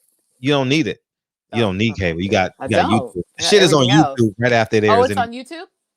It should be, but yeah, it definitely should be. But it just reminded me of that. Did you see that, DB? What's Going On tribute to? No, nope, not yet. Okay, yeah, it's good. Oh, Sergeant Dorsey's been here too. You know what I mean? Sergeant Dorsey? Yeah. So Where in the chat? Sergeant Dorsey, she was a Wednesday guest, and she talked about like DB. What's she talk about? She's an author she's a retired LAPD sergeant. Wow. And so she does everything from CNN to all these different networks talking about police brutality and okay. between police officers and the community, decertifications, as my brother Tank talked about earlier, and things of that nature. Nice. Yeah, so I'm not sure if it's a New York. I think it's a New York Times bestseller. Her book called Black and Blue, I believe. A couple of people read it. Champion Hart, a few other people. But yeah, she stayed in here just talking to us about legal stuff, legal aspects of life, I guess, and showing us how to interact with the police to stay safe, to stay alive. Yeah. How to vote, who to vote for in terms of things like in our communities, introducing us to different chiefs of police, lieutenants and sheriffs through different counties throughout the country. So yeah, she was an asset to us and still is, because her show is still alive, but she's just been traveling all over the world doing a bunch of interviews and workshops and whatnot. Oh, that's great. Yeah. I love it. You guys got good people. Yeah, so if you have in the Slauson and Crenshaw area, if you have in the hood, you know what I mean, hit PPD up. We'll go. I was there last week visiting one of my good friends. Yeah, we'll get She's some veggies. not Leimert Park. She's in View Park. Oh yeah, that's my hood. Yeah, and DB lives around the corner from you. Yeah. Oh. Yeah. Yeah. So. Oh, yeah, so next time I'm down there, I'm gonna call y'all. Yeah, holla at us. And because you're a vegan, right? Or vegetarian? What are you? I am vegan-ish. Yeah. I have been a lot of things in the last couple of years. I feel best as vegan, but We all do. sometimes, like when I was in Arizona, they made me eat some buffalo because I had low blood, and you need sometimes what meat gives, apparently. But I prefer to be vegan. Yeah. Yeah. DB's a vegan. DB's a vegan. You're a vegan. Are you a vegan too? I was about 8-9 years ago. You tried. Oh man, I'm about to go eat some chicken in a couple of days, man. I'm about to go eat some chicken for real Friday, because I realized I ain't been to no chicken spots in LA, and they've been there 20 years. I'm like, nigga, I ain't been there. Charlie's Chicken. You're not familiar with the LA hood, right? Charlie's Chicken. I've heard of that. And Jim Dandy's. Yeah, I've heard of Charlie's Chicken. Yeah, so I haven't been there. So I'm gonna go get a piece from there, and I'm gonna go get a piece from there, and just have one piece each at some point this weekend. Compare them. I mean, doing a taste test. Yeah. Collecting chicken pieces.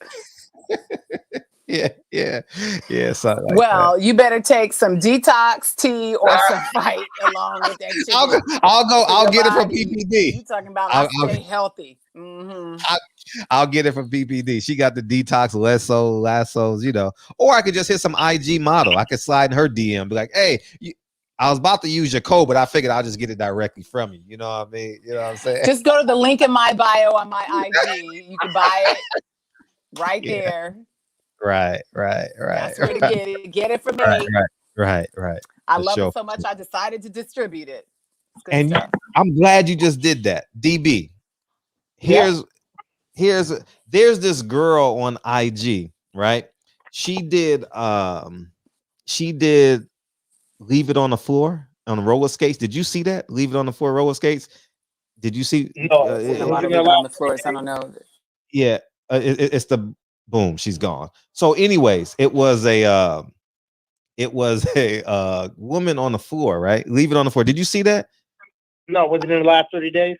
Yeah, last 30 days. Yeah. Did you see her? No, of course I did not in the last 30 days. Okay. Not the 30 days, excuse me. Thank you. I sent it to PPD.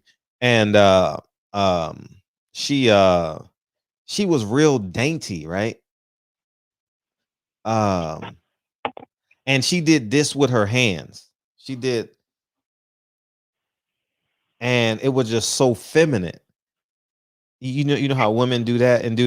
And the reason what made me think that is because Ananda does that in her video. She did it in her last video, and I was like, yeah, that's cool. So, anyways, it's just we live in a world where women are always got that competitive spirit. You know what I mean? So when you see a woman act dainty, you know, or have a dainty physical move, it's you know, it's I don't know, it's just cool for a woman to be dainty, you know. So anyways, that's all. Appealing. Say it again, please. You said appealing? I mean, is that what you were getting It's very appealing when a woman is dainty and womanly, and yeah. You know, like I don't want her complaining to me about a man makes more money than me. I don't want to hear that all day, you know. You know what I mean? Or what's the term? Toxic masculinity. Yeah, you know, whatever it is. So it is. Mm-hmm. Fact. Yeah, Robert Brown, he said refreshing. Yeah, Robert Brown, that's a good one. PPD is that way too. Like she's real dainty, you know what I mean? On her toes and shit, you know. Mm-hmm. This is true. This is true. Yeah, very few, man. It's very few, man.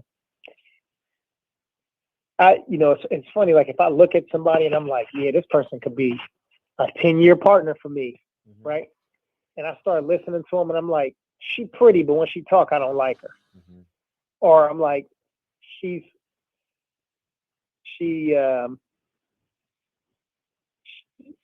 speaks well. She's an intellectual. You know, I like the way that she speaks. She's very feminine and soft-spoken, but she's assertive. I'm like, man, she's speaking some good stuff. But, you know, I'm looking at her in her face and I'm like, she don't do it for me, you know, 100%. So definitely I'm going to be side-eyeing every chick that passed by because I'm not pleased with how she is physically. You know what I'm saying? Right. And to find a woman who's like that package, being feminine, being an intellectual. She don't got to be super intellectual, but just, you know, enough to be able to carry a conversation. Small things like that. You know what I mean? I don't know. For me, man, I love for a woman to love her people, which is my people, so our people. And I don't care how fine she is. When we start talking about our people, and that's not like a priority for her. It's not like a first thing. If she start with the all lives matter and all of the extra like nonsense, immediately I start to lose interest. You know, if I start talking, and usually I don't, but if we're talking about food and I'm talking about like my lifestyle and how I am, and she's not accepting, like you start asking all of the stupid questions. And I know the first question ain't really always stupid, but it's just dumb to me. Like, where do you get your protein from? Like that dumb question, cool. But if all the follow-up questions are silly, I'm losing interest. You know what I mean? Here we go, y'all. Grab your pen and pencil. DB-ism's coming. Go ahead. No, I just want to let the audience know. Go ahead.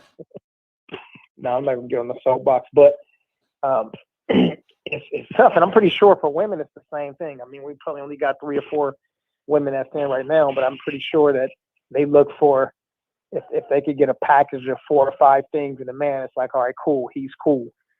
And I know some of the brothers got to know what I'm talking about. Well, Hotep Sean say you better not. Let me see. The femininity is very, very attractive when a woman exudes it. Yeah, that's right, Tank. Let me see. So many internally bitter mother effers. Yeah. Ananda has the whole package, says KG. And this man has too high standards. My standards are too high, Mark? Hey, man. PPD, you still in the chat or are you in bed? Because I want to say something. Anyways, go ahead. Yeah, Mark. I listen, Mark Summers. I would like to see what the last 3 women in your life looks like. No. Oh, okay. I know you're very direct, so it's cool. Yeah. It's just funny. But second to that, like, okay, I look at them and I'm like, okay, cool, like 3 cuties, like, all right, cool. And then I would like to know, like, what kind of personalities they have. You know what I mean? Like, one of them may be super pretty and got a banging body, and also she's smart, but she's too abrasive. I'm like, she's directable. Like, what's the saying? Uncouth, right? It's like, uncouth, it's too much. Mm-hmm. And you get another one, and she's pretty, but she's dumb as a bag of nickels. So yeah, I don't know, man. And then I would say, well, this brother, a decent looking brother. You know what I mean? He's educated. He got a lot going for himself. He owns his own stuff, you know. And then I would look at you and I would go, his standards are too low. He could get a better chick than that. He just with this chick just because she looked cute. And he settled. Like, shame on this brother. So I don't know. I definitely don't think that my standards are too high because, you know, I didn't have my share of halfway decent ones. You know, I just wouldn't wife them up. I wouldn't. Yeah, they wouldn't be a 10-year partner. Yeah. Nah, I concur. If Trey concurs, I concur. And shout out, I think I said what's up to Jordan. What I was gonna say is that women want to input masculinity, input your femininity. You understand? Like, you don't out nigga a nigga. God didn't make you that way. Be great be the greatest woman that you can ever possibly be. That wins. Because if you're with a man that's masculine, you're only going to have to take the trash out once or twice in your life. You know, you're only going to have to. I mean, so so that masculine energy, you're really not ever going to need it. You know what I mean? Women think common sense of is masculinity. No, it ain't It ain't masculinity. You know what I mean? No, you know what I mean? No, just be a woman, man. Be a woman. Be 100% woman. Fuck being, I got to do this. I got to do that. No, be a woman. I know that femininity just sounded like all fucked up. I know. And and you're going to get a 100%. I'm telling you, men are not attracted. I'm telling you, it's just, you just going to be all fucked up. I know I said femininity. Like, I don't know what the fuck that means. It sounds like I said that shit so much as a kid. I don't want to say it as an adult. You know what I mean? When I went to the corner store. I'm just laughing aside. I'm like, man, go on, Brody. Go on and do your thing. Yeah. Y'all hear the sirens? Here come the ambulance. Yeah, Fred Samuels. Yeah, Fred Samuels. Yeah, hey, Tank said, man, I know a lot of ugly women who are physically beautiful. Right. Pin message and man, screenshot that, y'all. Blow that up and put it on your refrigerator. Right. Your refrigerator. Uh-huh. Hey, before we get out of here, I want to say this about PPD. She produced this show. This show was fun. I ain't gonna lie. This show was fun. I just had a good time. I I mean, really had a good time. And the fact that he said he's 53 years old, right? I picked up on this. Chris Spencer said he's 53 years old, right? He said, I'm 53. How old are you, Fred? I said, I'm 43. He said, I'm 53. When he was talking about Venice High School. When he said that, oh, I would love to bring my dad on the show. I was like, we got something good going. Yeah. His dad got to be 77, 80 years old. If he's 50, if he's 53, and the fact that he would share his last, I'm not being disrespectful. The fact that he would share these moments, these precious moments with his dad on this show says a lot about what we're doing. So thank you, PPD. Thank you, DB. You know, thank you, Kyle, and everyone else who doesn't like Kyle. Thank you. Totally appreciate y'all, you know. But yeah, man, it was a great show. It was just a free flowing, fun show, you know, and yeah, I had a great time. Big Dog, hey, that's the fact. TJ's Big Dog said, "Can't do toxic feminism." Talk to him, bro. Can't do toxic feminism. Is that what I said? Feminism? Is that what I said? That's what PJ's Big Dog said. I thought I said it. I said. Did you? I said something all fucked up. And I knew I mispronounced the word, but I don't know. Yeah, you said feminism. I don't know. I was like, I mean, that was literally a scene from Living Colors when I said that shit, or a Mike Tyson skit. You know what I mean? Femininity. Yeah. You ready to get out of here, nigga? Let's get out of here, nigga. Let's get out of here, nigga. We had fun tonight. You want to go eat too? Yeah, nigga. Get a fan bam some love, man. Who we here tomorrow, bro? Us. Just us. Good. I don't know the schedule. I'm at the holler at PPD because I ain't written in the schedule. Yeah. Just real quick, I want to say this too, real quick. Earlier, in terms of like the audio, whatever, and just so people know, like,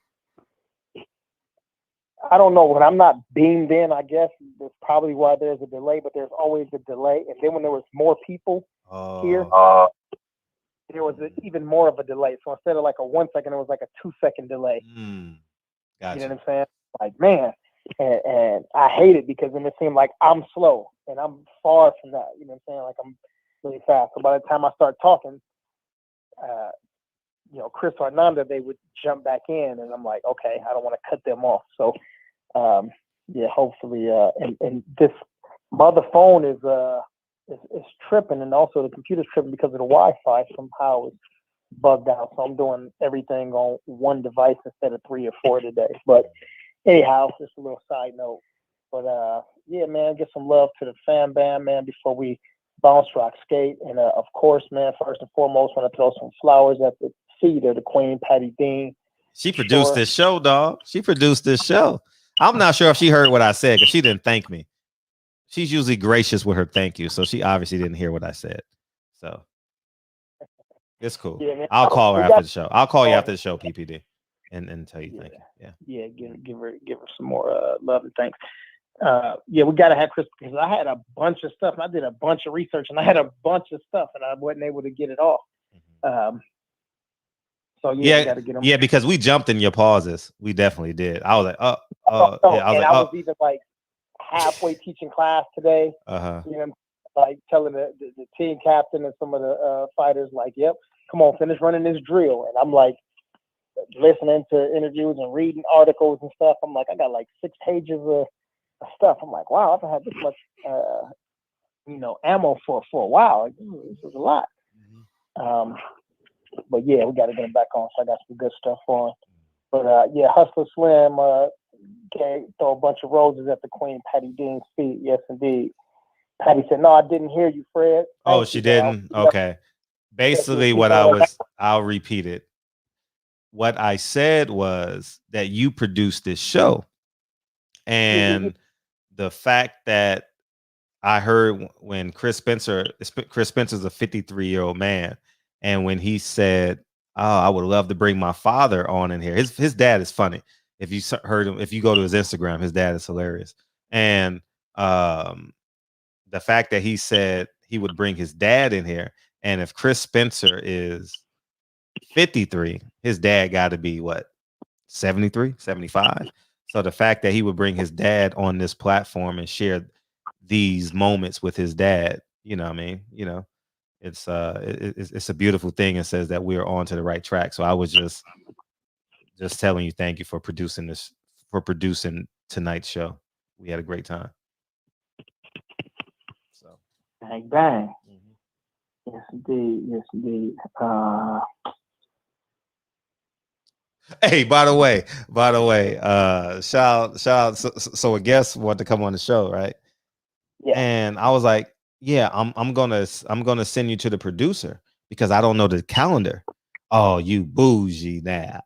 She was joking, but I was like, no, I really don't know the schedule. I really don't know the schedule, man. I can't book you and be like, oh, well, we got a guest. I don't know the schedule at all. I really don't. So, that's what it is. That's all. Hotel Shalom said, Chris Spencer said, yeah, that's live. And his daughter said, we don't use that anymore. Oh, was it live or was it lit? Lit. Yeah, live, lit, whatever it was. Yeah. All right, man. Let me run through and see who else in the fan band is. By the way, what's your first meal? By the way, you didn't tell us what's your first meal. Man, I'm gonna tell you the truth, man. I just had a sweet potato. That was like a yam because I didn't. Well, we'll know tomorrow because you can eat at 12 o'clock tomorrow. That's right. Yeah. So that's all I had since I had a yam. Like I said, when these dudes were on the call, I was like, okay, it's good that they are, so I could step away and start putting something together.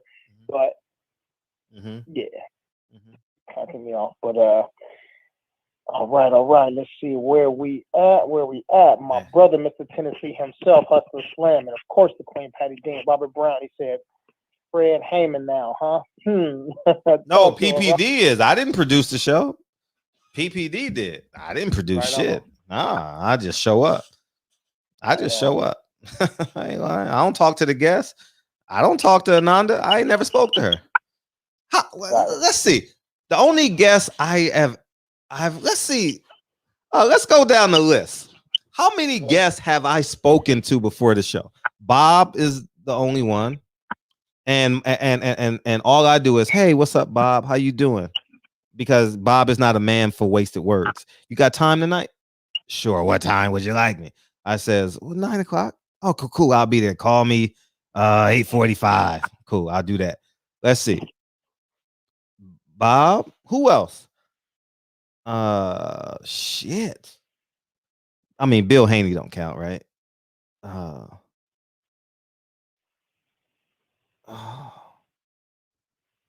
That's it. I'm being honest. I ain't got nobody's phone number. I ain't got nobody's email. So y'all see how important PPD is? I don't talk to him. I've never spoken to a guest outside of the show. Who do you I'm trying to think too. I think I've spoken to Never. I've never spoken to a guest outside of the show.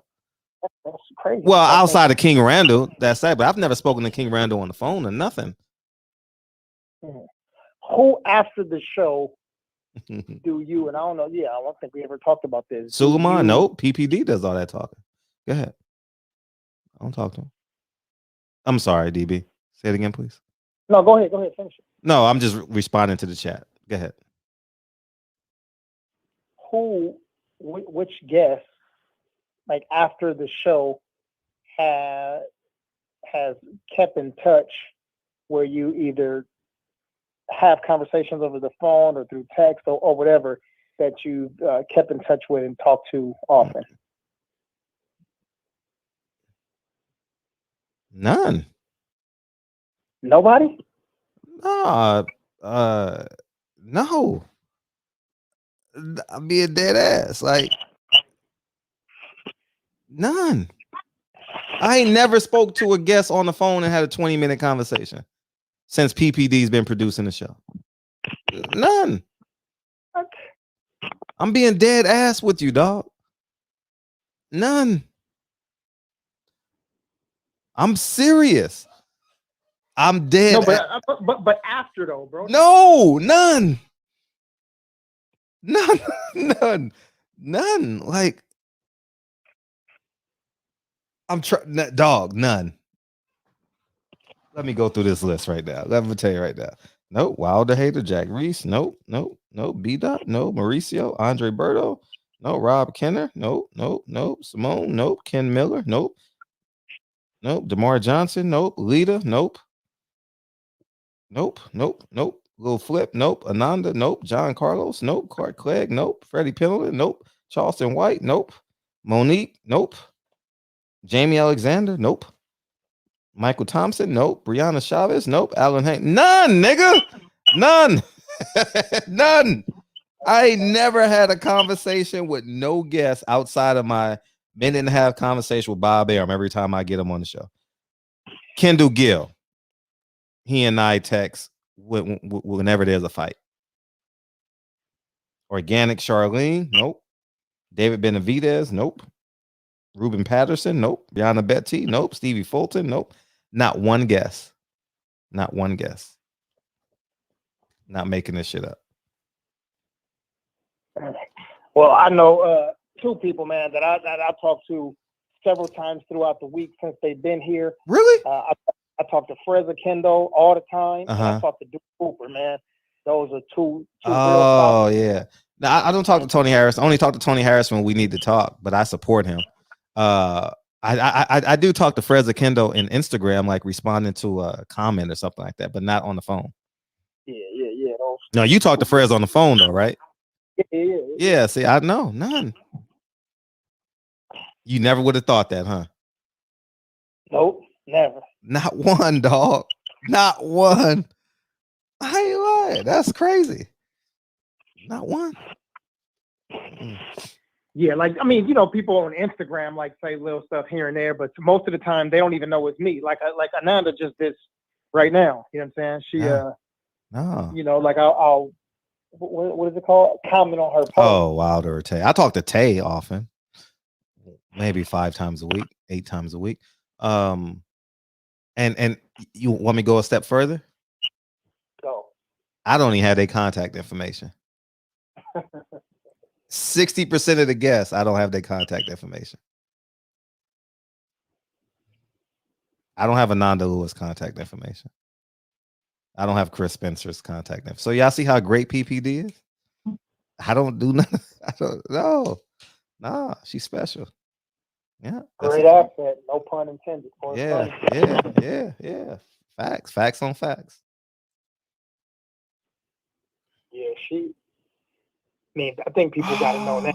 Here, people that'd be good. J-Rock. We should have had J-Rock in here last night. Ramadan. Yeah. I don't want him in tomorrow. I want to hang out with y'all tomorrow. But yeah, you should have thought of that. Next year, Ramadan, we'll work hard. We'll work harder on Ramadan next year. I never thought. I never had it in my head. Yeah, we'll plan before. A panel. Yeah, why not? Sure. A panel. Why not? 7 people. Mm-hmm. They don't PPD's birthday. Had a bunch of heads on the screen at the same time. Yeah, that'll be great. That would be great. Yeah. Oh man.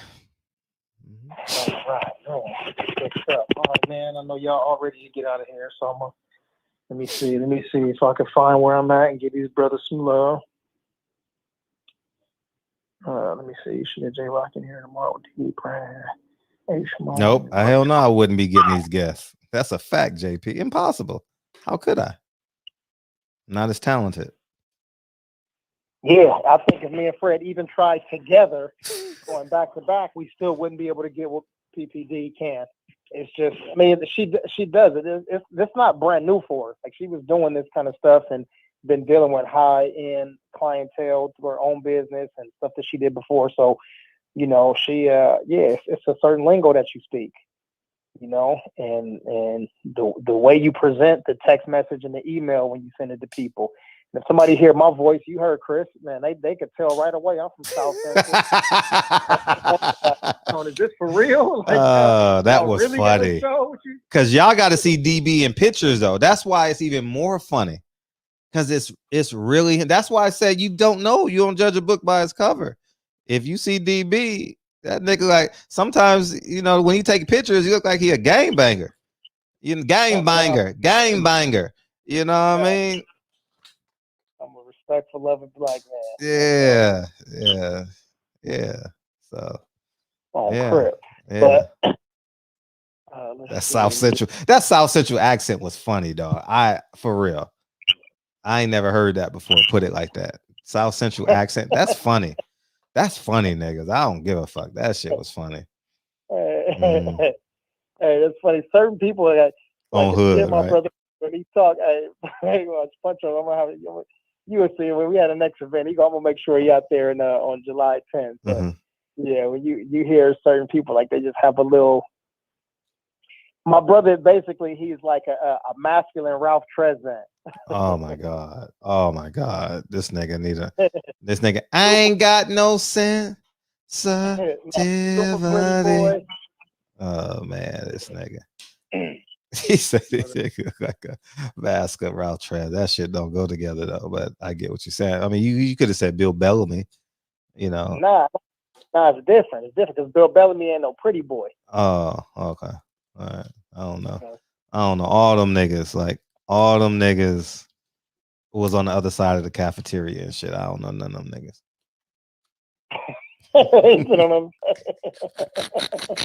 That's why I know you don't know because we wasn't in the cafeteria. Those niggas. I didn't hang out with those niggas. I don't know. Yeah, I didn't hang out with your brother. Yeah, you talking about a scene from House Party. Oh man. Brother a garden tool.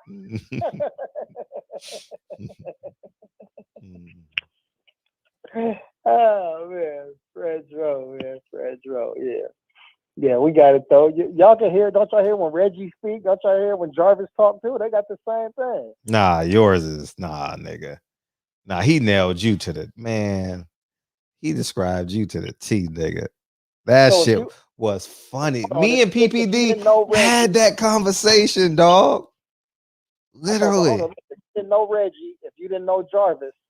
Nah. Y'all got to see. You had a conversation with him, man. You had a conversation with him in the middle of Detroit when you. Man, let me see this. Man, let me show y'all this fucking picture. Nah, deep. No. No. Don't pull me up, please. Oh, okay, I won't. Okay, all right, cool. All right. Yeah, I mean, for the people who, too many punks. Oh, okay. Punks. This nigga, man. Fantasize about me. Yeah.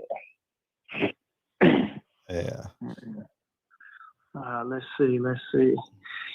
All right, man. Let's see. Them brothers sound friendly, bro. Who said that? One Sports Network. He said them brothers sound friendly, bro. What's up, Trey? Yeah, that nigga Trey. Nah, man, Jarvis ain't friendly, man. Jarvis is a killer, man. Y'all gotta watch out for this dude, man. Jarvis he popped up. Jarvis popped up one time for the nigga. Yeah, that's what's up. You wasn't there, Trey, nigga. Where were you at, nigga? That's the bigger question. That's the big question, nigga. Where were you? Man. For real, Eli. I exposed him. I said he was an intelligent man. What are you talking about? No, I'll tell you after. It was bad? I'll tell you after. Was it bad or good? I'm gonna tell you. I'm gonna call you after. I'll tell you. It's funny though. It was completely an oversight. Yeah, I know. That's why I said it's funny. Because that's one thing I don't do. Nah, then you would never go accuse Fred of getting in the middle of nothing. I thought I was giving you a compliment. No, it ain't even what you're thinking about. You don't even know what it is until I tell you. Oh, okay. Really? Yeah. Wow. Damn. Anyhow, let's get some love to the fam. Yeah. Man. We'll stay on the line because I'm curious. Will you hang up? All right. Yeah, Boxing Truth, Sam. What up with you, cuzzo? In here, man. Jay. I missed it. Damn. My brother Jay Dixon. Nah, you thinking too hard. Okay, good. Oof, okay, good. Okay. Yeah. All right.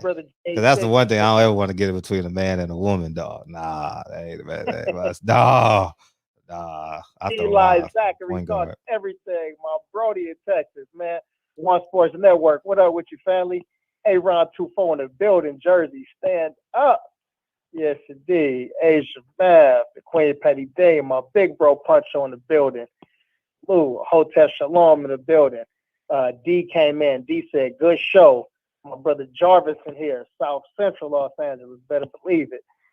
Let's see. My brother JQ, man, Chicago in the building. YV. What up, Yova? Mr. Tennessee himself, Hustler Slam. Salute to you, James Baker in here. He gave us the Black Fist.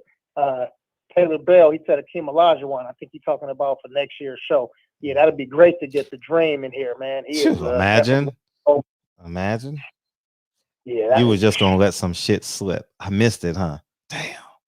I usually bat 1,000, dog. Steve Bell in the building. Sean Gibson, he said tapping in from North Dakota. Salute to North Dakota. You know what I just found out about North Dakota today? It's next to South Dakota.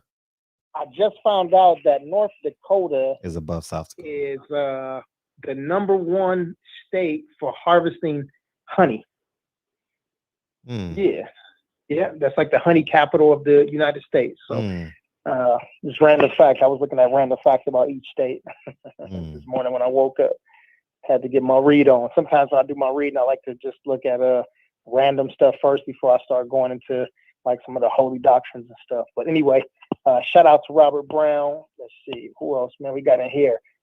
Eastside Detroit 313. Y'all know who that is. That's DJ, my brother Dave Jack in the building. G5 Dave that's played in the building. What up, G5?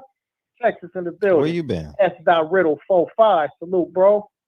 Let me see the boxing section with Kyle. Kyle forgot about me today, but it's all good, man. We're gonna slide over there anyway. And go subscribe. DB, he's pinned up there. Is that the top or the bottom?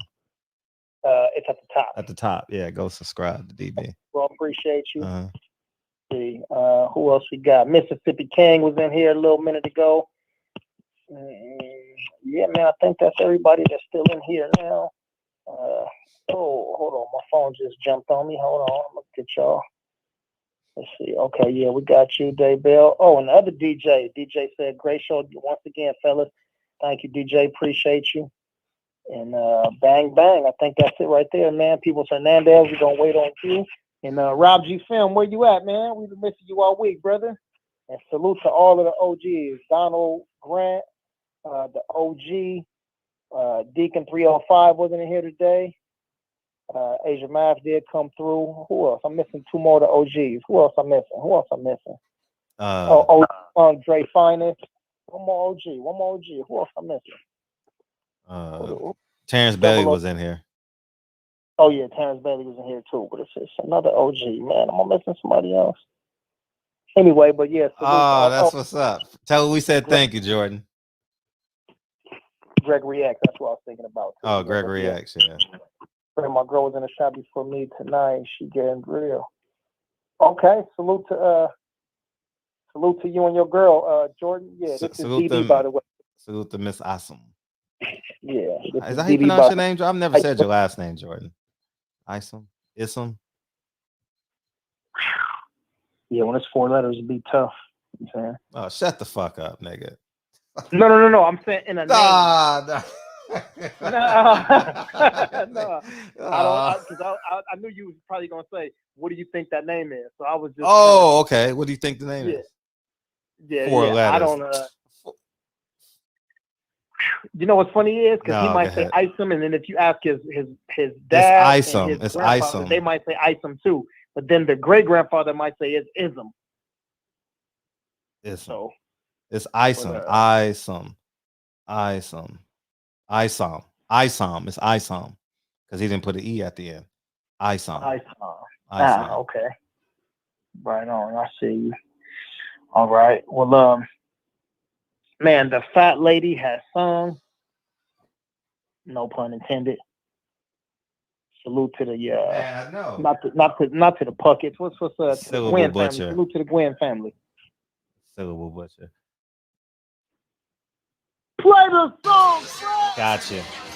Gotcha. Tomorrow we gonna rock out. We gonna talk some shit tomorrow. I don't know. Sun gonna break tomorrow. I don't know. Whatever the fuck it is. Whatever it is. You know what I mean? Canelo sweepstakes has officially started. Yeah, Deontay Wilder, they said they're expecting some news by the end of next week. Yeah, what else? Trainer. Shout out to KO Artist. KO Artist said sometime in January, Earl Spence is fighting Ugas. What else? No, a few other things I saw, but that's all I saw. I song.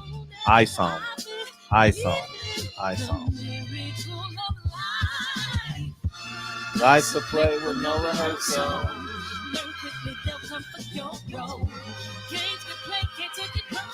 People Hernandez, the devil is a lie. And People Hernandez. tell them what to do. Hey, things you gotta do. Hey. It's like millions. Much expected, much is given. Isom. It's Isom. This nigga, man. Isom. His girl helped him with that for sure. Because this nigga said ISOM. Nigga put 7 I's. I. Nigga, all you need is one. Capital I is spelled I. It sound I. Hey, lowercase I Jordan is I.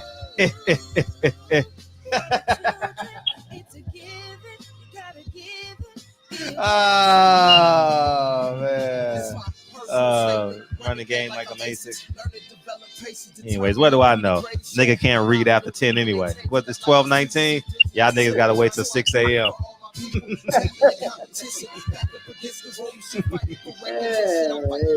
Nigga don't know. Nigga can't read.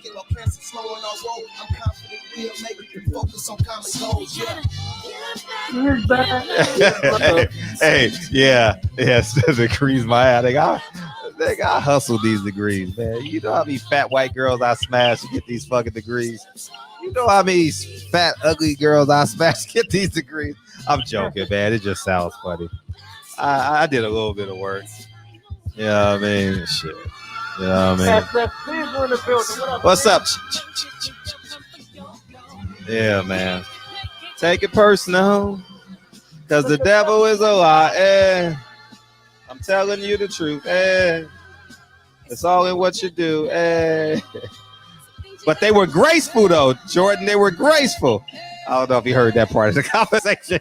Anyways, man, I love you, DB. Thank y'all, man. We had a great show, man. See y'all tomorrow, man. Peace. Oh, man. Too funny.